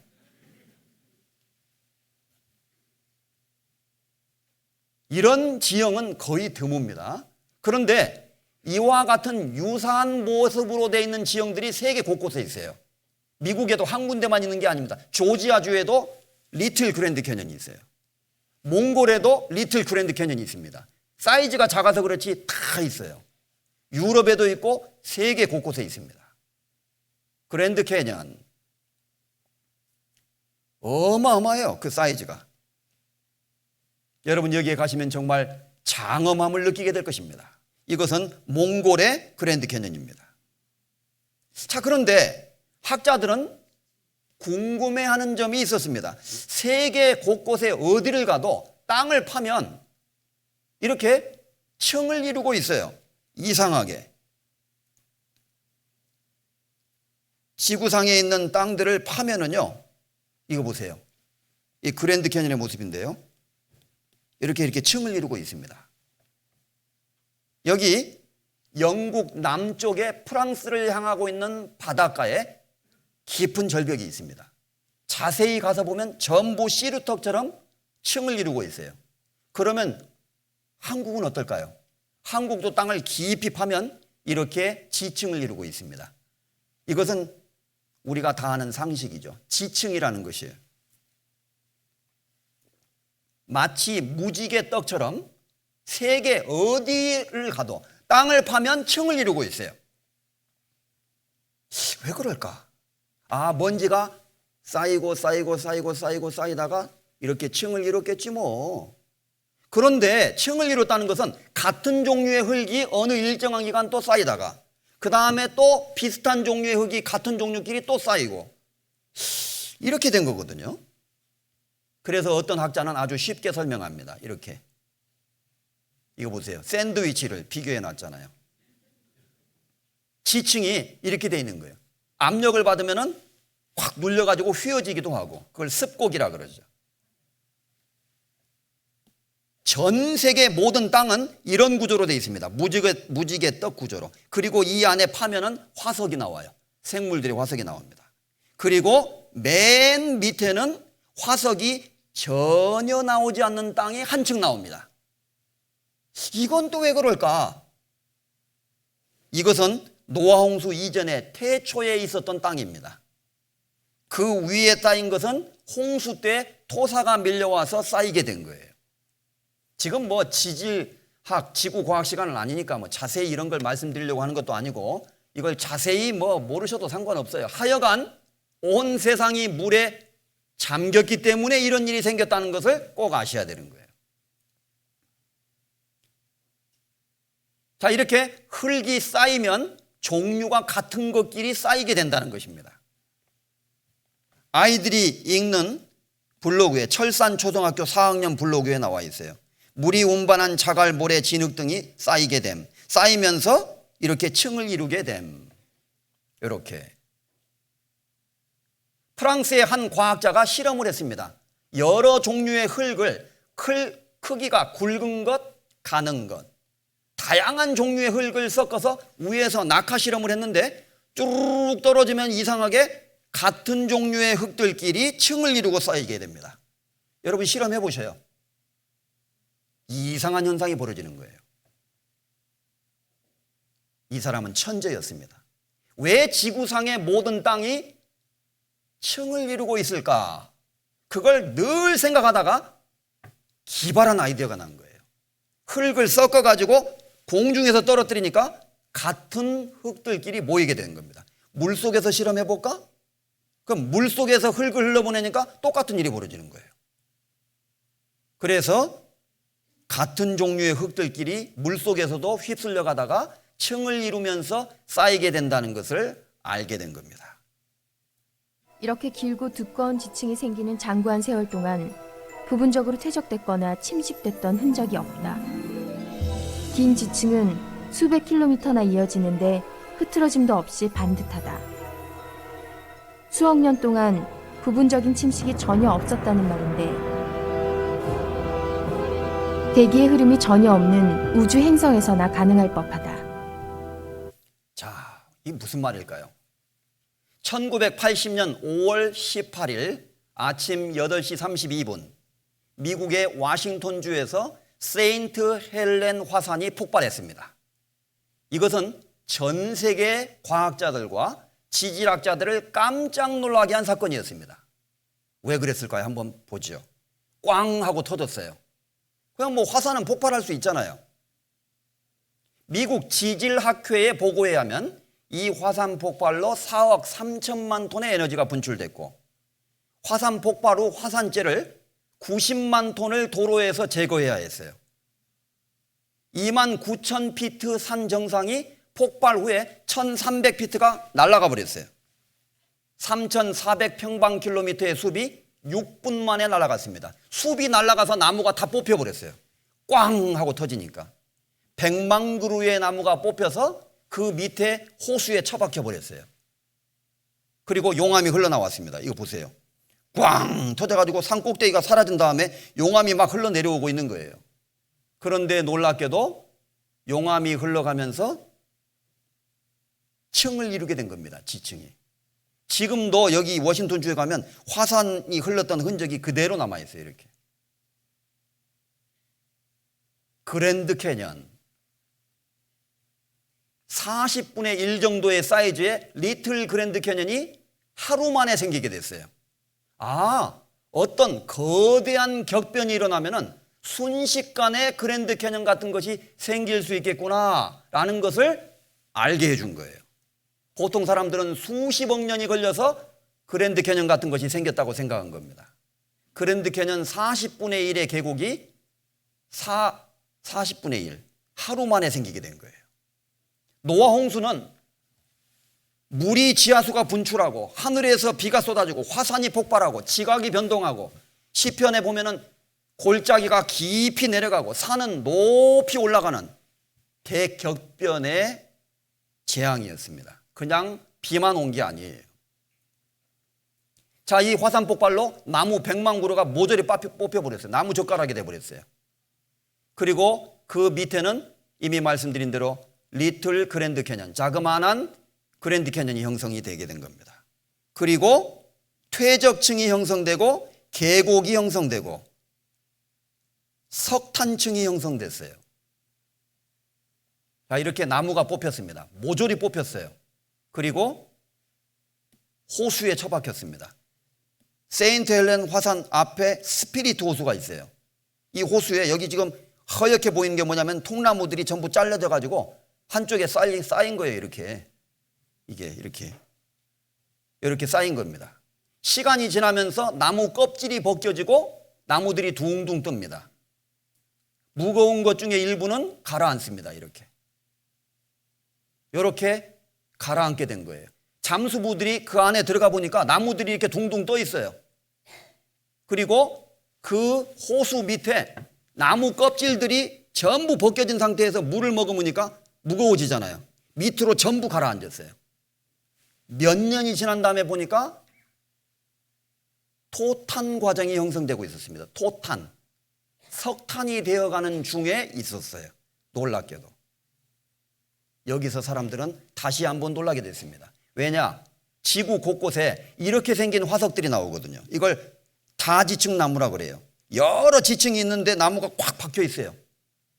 꽝 하고 화산이 폭발해서 나무가 날아가면서 꽉 들어박힌 겁니다.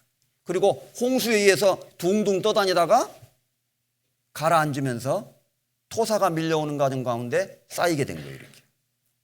세계 곳곳에 이런 것들이 있었는데 왜 생기게 되었는지를 실험을 하듯이 보여준 거예요. 프랑스의 생 에티엔이라고 하는 지역의 나무 화석입니다. 아하, 이렇게 해서 이런 것이 생기게 된 거구나. 이것을 알게 됐다 그 말이에요. 그래서 노아 홍수처럼 어마어마한 세계적인 격변이 일어나면은 거대한 홍수에 의해서 토사가 확 휩쓸려가고 그런 과정 속에서 이런 화석들이 생기고 그랜드 캐년 같은 것이 생기고 세계 곳곳에 지형들을 형성하게 됐다는 것을 알게 된 겁니다. 그리고 나무 껍질은 물을 머금고 밑에 쌓이면 토탄 과정을 거쳐서 석탄이 되어가는 거예요. 그런데 세계 곳곳에 석탄이 있습니다. 석탄층에 나무 둥지나 식물의 줄기가 종종 발견되기도 하지만 쭉 넘어가서 석탄은 대부분은 나무 껍질로 구성되어 있다는 것을 보여준다. 그렇다면 세계 곳곳에 이게 지금 시커멓게 나오는 부분이 석탄이 많이 묻힌 지역이에요. 우리나라도 많이 있죠. 세계 곳곳에. 전 세계에 석탄이 나옵니다. 어찌된 일일까? 나무 껍질이 도대체 얼마나 많이 물속에 가라앉았으면 세계 곳곳에 이런 석탄이 나와야 되냐? 이건 노아 홍수가 아니고는 설명이 안 된다는 거예요. 새카만 석탄은 나무 껍질입니다. 그래서 태우면 잘 탑니다. 꽝 하고 세인트 헬렌 화산이 폭발했어요. 나무들이 둥둥 떴어요. 껍질이 다 가라앉았어요. 그리고 이렇게 둥둥 떴습니다. 이미 말씀드린 대로. 밑에 잠수부들이 들어가서 보니까 전부 석탄화가 진행되고 있는 거예요. 이렇게. 이건 몽골입니다. 우리 선교사님들이 몽골에 많이 가 계셔요. 몽골에 가면은 우리 바그놀이라고 하는 교회가 있는데 그 중에 한 지역인데요. 지나다 보니까 높은 시커먼 산이 있어요. 저게 뭡니까? 그랬더니 석탄입니다. 그래요. 야, 언제 저렇게 석탄을 파다가 저렇게 모아놨습니까? 그랬더니 그게 아니고요. 원래 저렇게 생긴 겁니다. 그냥 삽으로 푸면은 그 안이 새카맣습니다. 그래요. 뭐라고요? 강원도처럼 땅굴 파고 들어갈 필요가 없어요. 그냥 떠내면 다 석탄입니다. 무슨 일이 있었을까요? 몽골은 바다가 없는 곳입니다. 호주에도 이 적색으로 표시한 부분에 그냥 불도저로 파면 다 석탄이에요. 뭔가 있었어요. 그 다음에 화석, 옷으로 덮음같이 땅을 바다로 덮으심에 물이 산들 위에 섰더니 주의 견책을 인하여 도망하며 주의 우레소리를 인하여 빨리 가서 노아 홍수 때 막 우레가 터지고 꽉 화산이 폭발하고 막 천둥이 치고 그걸 묘사하고 있는 겁니다. 물이 줄어들어서 정하신 처소에 이르렀고 산은 오르고 산은 높이 올라가고 골짜기는 내려갔나이다. 그 결과 세계 곳곳에 화석이 있습니다. 이런 지층이 생기고 갖가지 화석은 대홍수를 입증한다. 500만 마리의 맘모스 떼가 한꺼번에 땅속에 파묻혀 있다. 이것은 홍수가 아니고는 다른 가설로는 설명이 어렵다. 고지대, 높은 산 위에 수억 마리의 물고기 화석이 발견된다.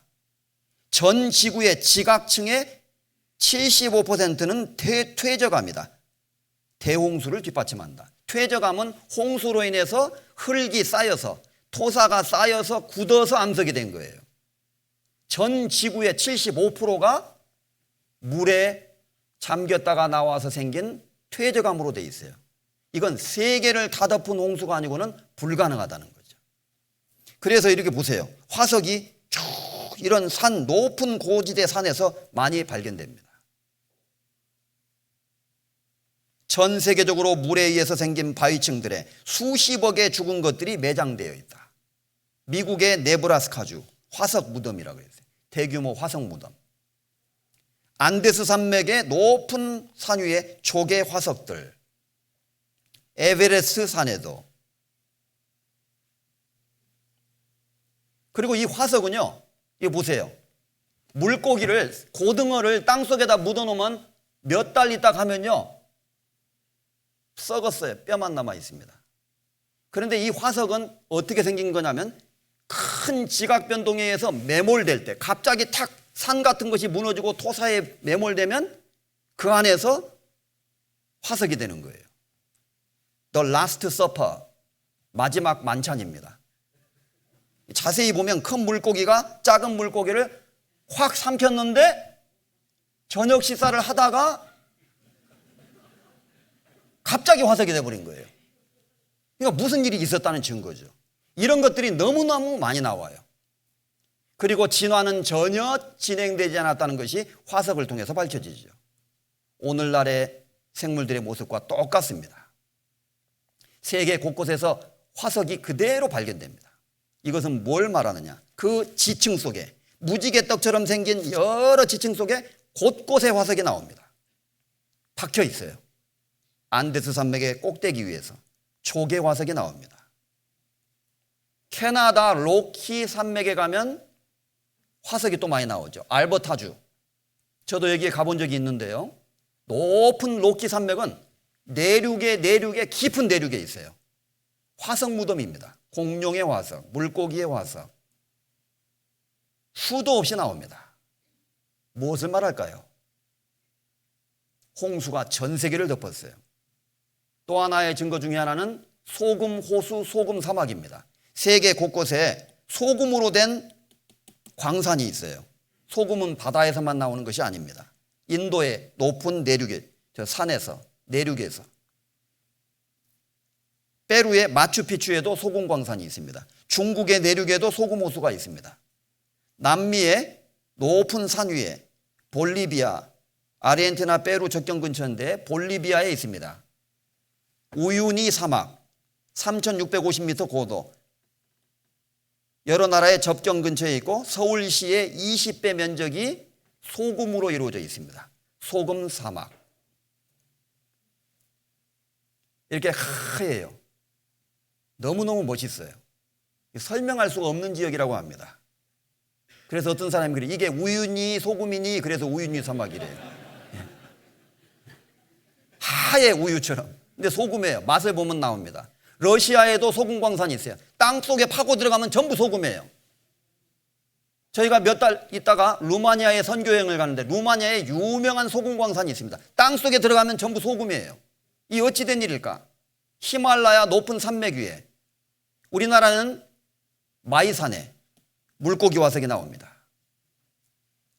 화석들이 박혀 있습니다. 그리고 그 많은 물은 어디로 갔을까? 빙하로 얼어붙은 겁니다. 북극과 남극에 얼음이 형성된 거예요. 이렇게. 시편 33편에 하나님 말씀하셨습니다. 저가 하나님께서 바닷물을 모아 무더기같이 쌓으시며 깊은 물을 곳간에 두시는도다. 깊은 바다에 물을 저장하시고 또 물을 쌓아서 빙하로 저장해 놓으셨습니다. 이것이 다 녹으면 지금 많은 도시들이 잠긴다고 걱정이죠. 북극과 남극의 얼음이 녹는다면 문제가 생기죠. 그러나 걱정할 필요는 없습니다. 노아 홍수 때처럼은 덮이지 않습니다.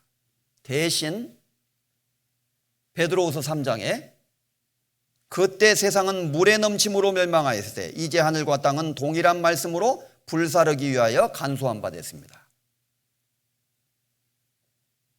경건치 않은 사람들의 심판과 멸망의 날까지 보존하여 두셨습니다.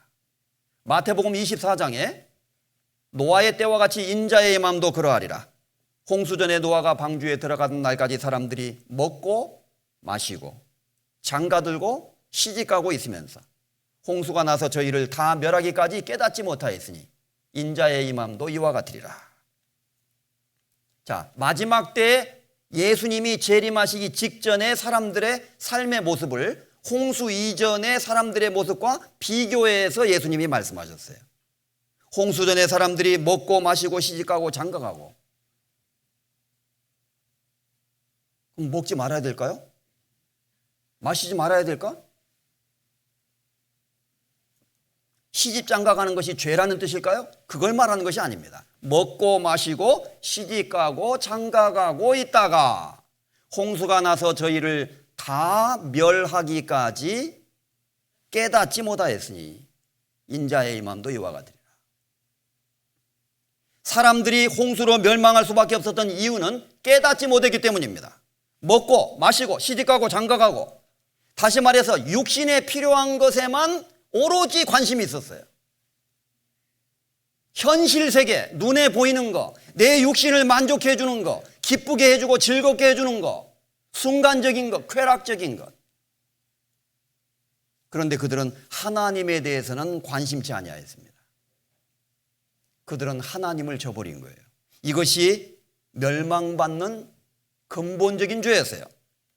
먹고 마시고 시집가고 장가하고 있다가 홍수가 나서 저희를 다 멸하기까지 깨닫지 못했다. 죽을 때까지 못 깨달아요. 사람이 얼마나 어리석으면. 도박하는 사람이 그런다고 그러잖아요. 도박하다가 손 탁 잘리면, 옛날에 벌 받아가지고 이쪽 왼손으로 도박해. 탁 잘리면 오른발로 화투 딱 잡고 화투한다 그러잖아요. 양발 또 잘라버렸어요. 그러면 입으로 화투장 물고 화투한단 말이 있습니다. 요즘에 청년들은 잘 이해가 안 될지 모르겠지만, 요즘 번역으로 말하면 입으로 물고 포카놀이 한다 그 말이에요. 사람들은 오로지 육체의 만족을 위해서 자신의 영혼을 경솔히 여깁니다. 존귀에 처하나 깨닫지 못하는 사람은 멸망하는 짐승 같도다. 지금 우리 시대는 황금 만능주의, 쾌락주의, 자기 중심주의. 사람들은 자기를 사랑하고 돈을 사랑하고 쾌락을 사랑하고 하나님 사랑하는 것보다 더하는 무서운 시대입니다. 부모를 저버리고, 부모가 자식을 저버리고, 돈을 사랑하기 때문에 친구도 배반해버리고, 평생에 함께했던 사람을 하루아침에 배반해버리고, 양심도 버리고, 인간성이 완전히 타락되는 시대. 그리고 지금은 정말 무서운 시대가 되고 있는 것이 틀림이 없습니다. 하나님의 심판이 곧 이 땅에 내려오게 될 것입니다. 그래서 우리는 정신 차려야 돼요. 성경 고린도후서, 시간이 많이 흘렀습니다. 성경 고린도후서 4장 3절에서 4절까지 읽겠습니다. 289페이지 고린도후서 4장 3절에서 4절입니다. 만일 우리 복음이 가리웠으면 망하는 자들에게 가리운 것이라. 그 중에 이 세상 신이 믿지 아니하는 자들의 마음을 혼미케 하여 그리스도의 영광의 복음의 광채가 비추지 못하게 하매니 그리스도는 하나님의 형상이니라. 이 말씀은 무슨 뜻일까요? 만일 우리의 복음이 가리웠으면, 빛을 가리우듯이 복음이 가리워졌다면 망하는 자들에게 가리워진 것이다. 결국 망할 사람들, 하나님의 심판을 받아서 지옥에 갈 사람들에게 하나님의 복음이 가리워지고 있는 것이다. 그것은 그 중에 이 세상 믿지 아니하는 신이, 이 세상 신이 믿지 아니하는 자들의 마음을 혼미케 해서 하나님의 영광의 복음의 광채를 비추지 못하게 하고 있기 때문에 그런 것이다. 이렇게 설명을 했어요. 자, 지금 창문을 열고 낮에 빛이 들어옵니다. 그런데 여기다가 까만 망토를 쳐놓으면, 두꺼운 커튼을 쳐놓으면 깜깜해지죠. 빛이 비춰도 가리우면 빛이 안 들어오는 거예요. 그처럼 사람이 하나님의 복음을 들을 때 하나님의 말씀이, 하나님의 증거가, 성경의 증거가 우리의 마음에 빛처럼 비춥니다. 빛이 우리 마음에 비추고 있는 거예요. 각 사람에게 비치는 빛이 있었나니. 요한복음 1장에 그렇게 기록되어 있어요. 예수님을 이 세상에 각 사람에게 비치는 빛이라고 그랬습니다. 그런데 이 복음의 빛이 지금 나한테 비치고 있는데 그 중에 이 세상 신은 마귀를 말해요. 믿지 아니하는 자들의 마음을 혼미케 하여 그리스도의 영광의 복음의 광채, 빛처럼 비치우는 하나님의 말씀의 빛, 복음의 빛, 복음의 광채를 사탄이, 이 세상 신이 가리워서 비치지 못하게 하고 있는 거다. 사람들의 눈을 어둡게 만들었다고 말이에요. 눈을 가려버렸어요. 그래서 사람은 스스로 지혜 있다 하나 우준하게 되어 썩어지지 아니하는 하나님의 영광을 썩어질 사람과 금수와 버러지 형상의 우상으로 바꾸었느니라. 로마서 1장에 그렇게 말씀하셨어요. 사람들은 스스로 지혜 있게 생각하고 똑똑한 척하고 다 아는 것처럼 생각하지만 스스로 멍텅구리가 된 겁니다. 하나님은 없다. 이 세상은 저절로 생겼다. 세상은 그냥 저절로 흘러가는 거야. 그리고 죽으면 끝이지 뭐, 이런 식으로 쏟고 있다는 거예요. 그것은 사탄의 속임수입니다. 거짓말입니다. 그래서 마귀는 사람들의 눈을 완전히 멀게 해버린 거예요. 마귀가 하와와 아담을 유혹해서 넘어뜨렸죠. 결국은 처음에 하와를 유혹했습니다. 하와가 선악과를 딱 보니까 먹음직하고 보암직하고 지혜롭게 할 만큼 탐스러운지라. 하나님의 말씀은 온데간데 없고 먹지 말라고 하신 그 하나님의 명령은 온데간데 없고 그 선악과를 보니까 먹음직하고 보암직한 거예요. 하나님 말씀 싹 까먹어버렸습니다. 어떤 사람이 이 말씀 배우다가 이제 문 열고 나가면 계단 내려갈 때 20% 까먹고 주차장에 가서 30% 까먹고 운전하고 집에 가면서 트로트 들으면서 가다가 또 30% 까먹고 현관문을 들어서는 순간 20% 까먹었어요. 집에 가서 아무것도 생각 안 나. 그럴 수 있다는 거예요. 우리가 배운 말씀을 어느 구절, 무슨 우리가 본 영상, 또 자료 다 기억하라는 뜻이 아닙니다. 저도 기억 못해요. 제가 말하고도. 괜찮습니다. 다만 우리는 이 말씀의 핵심을 기억해야 돼요. 핵심을. 아, 성경은 사실이구나. 이게 진짜 증거가 있구나. 하나님은 눈에 보이지 않지만 정말 살아계시구나. 이렇게 정신을 바짝 차려야 된다는 겁니다. 돼지 잡을 때 그런 말이 있잖아요. 돼지를 막 끌고 가면 돼지가 힘이 세가지고 잘 안 따라가요. 힘들어요. 돼지 잡는 방법이 간단하다고 그러잖아요. 돼지가 좋아하는 콩을 그 앞에다 딱 떨어뜨려 주면요, 콩을 먹으면서 돼지가 간대요. 그러니까 돼지지. 그래서 도살장으로 탁 들어오면 문을 탁 닫고 칼로 팍 찔러버리는 거예요. 저희는 잡혀 죽기 위하여 난 이성 없는 짐승 같아서. 사람이 짐승입니까? 그럼 우리가 그냥 이 세상에 육신에 필요한 것만 생각하다가 재밌게 그냥 멋있게 육신의 쾌락만을 위해서 살다가 죽으면 달까요? 정말 천국도 없고 지옥도 없어요? 하나님도 없어요? 하나님 없다는 증거를 찾아보십시오. 하나님을 안 믿고 싶은 사람은 하나님이 확실히 없다는 증거를 찾아놓고 하나님을 안 믿어야 돼요. 성경은 사실이 아니라는 증거를 찾아놓은 다음에 안 믿으시면 됩니다. 그런데 그 증거는 없을 거려 아마? 여러분은 깊이 생각하셔야 됩니다. 여러분은 혹시 믿기 싫어하는 마음이 있는 거 아닐까요? 하나님 우리에게 경고하셨습니다. 다만 내 고집과 회개치 아니한 마음을 따라 진노의 날 곧 하나님의 의로우신 판단이 나타날 그날에 네게 임할 진노를 네가 쌓는도다 그랬어요. 어떤 집에 말 안 듣는 애가 있어요. 너 지금 네가 받을 벌을 모닥모닥 지금 네가 쌓고 있는 거다.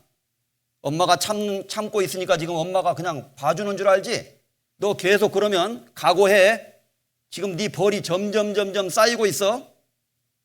한꺼번에 매를 때리잖아요. 사람이 복음을 들을 때 하나님께 빨리 돌이켜야 된다는 겁니다. 다만 네 고집과 고집 끝까지 안 믿으려고 그래. 회개치 않는 마음을 따라 하나님의 말씀을 거역하고 거부하는 마음을 따라서 진노의 날, 하나님의 진노가 나타나는 그날, 곧 하나님의 의로우신 판단이, 하나님의 의로우신 심판이 임하는 그 날에 네게 임할 진노를 네가 쌓는도다. 자기가 받을 벌을 점점 쌓고 있는 격이 된다는 거예요. 빨리 돌이켜야 됩니다. 웬일인가 내 형제여 재물만 쫓다가 저 마귀들 지옥 갈 때 너도 가겠구나. 그런 찬송이 있어요. 웬일인가 내 형제여 재물만 쫓다가, 그래서 오로지 돈, 오로지 명예, 오로지 쾌락 그것만 쫓다가 인생 다 허비하고 인생 말년에 후회한들 늦습니다. 보라 지금은 은혜 받을 만한 때요, 보라 지금은 구원의 날이로다. 하나님은 지금 여러분에게 다가오고 계셔요. 여러분은 지금 하나님께로 돌아가야 됩니다. 성경은 분명히 사실입니다. 보이지 않는 영원한 세계가 분명히 있습니다. 증거는 얼마든지 있습니다. 그리고 하나님의 심판도 분명히 있습니다. 준비해야 됩니다. 자, 우리에게 남아있는 시간을 귀하게 생각하십시오. 그리고 이건 스토리가 이어집니다. 이번 성경 강연에는. 내일 꼭 빠지지 마시고 꼭 오시고요. 혹시 교회에 다니시는 분들도 하루 정도 수요 집회에 본교에 참석하시지 않는다 할지라도 하나님이 크게 뭐라고 하지 않으실 겁니다. 중요한 말씀을 잘 배워야 됩니다. 그래서 이게 스토리가 이어지기 때문에 계속 배우셔야 돼요. 같이 기도하겠습니다. 하나님 아버지 감사드립니다. 우리가 배우는 이 성경 말씀을 통해서 성경이 하나님의 말씀인 것과 하나님의 감동으로 기록된 말씀인 것을 배우고 있습니다. 우리 가운데 한 사람도 하나님의 말씀을 경솔히 여기거나 이 엄중한 말씀을 소홀히 생각하는 사람이 없게 해 주옵소서. 이 놀라운 증거 앞에서 스스로 고집을 부리고 하나님을 저버리는 어리석은 사람이 없도록 하나님의 자비와 긍휼을 베풀어 주시기를 간절히 소망합니다. 우리 모두에게 하나님을 갈망하는 마음을 불러일으켜 주시고 어린아이와 같이 순전한 마음으로 하나님의 말씀을 들을 수 있는 태도를 허락해 주시기를 원합니다. 내일 이 시간 이 자리에 올 때까지 우리의 마음과 생각을 지켜주시고 우리의 발걸음을 인도해 주시기를 원합니다. 주 예수 그리스도의 이름으로 기도드렸습니다. 아멘.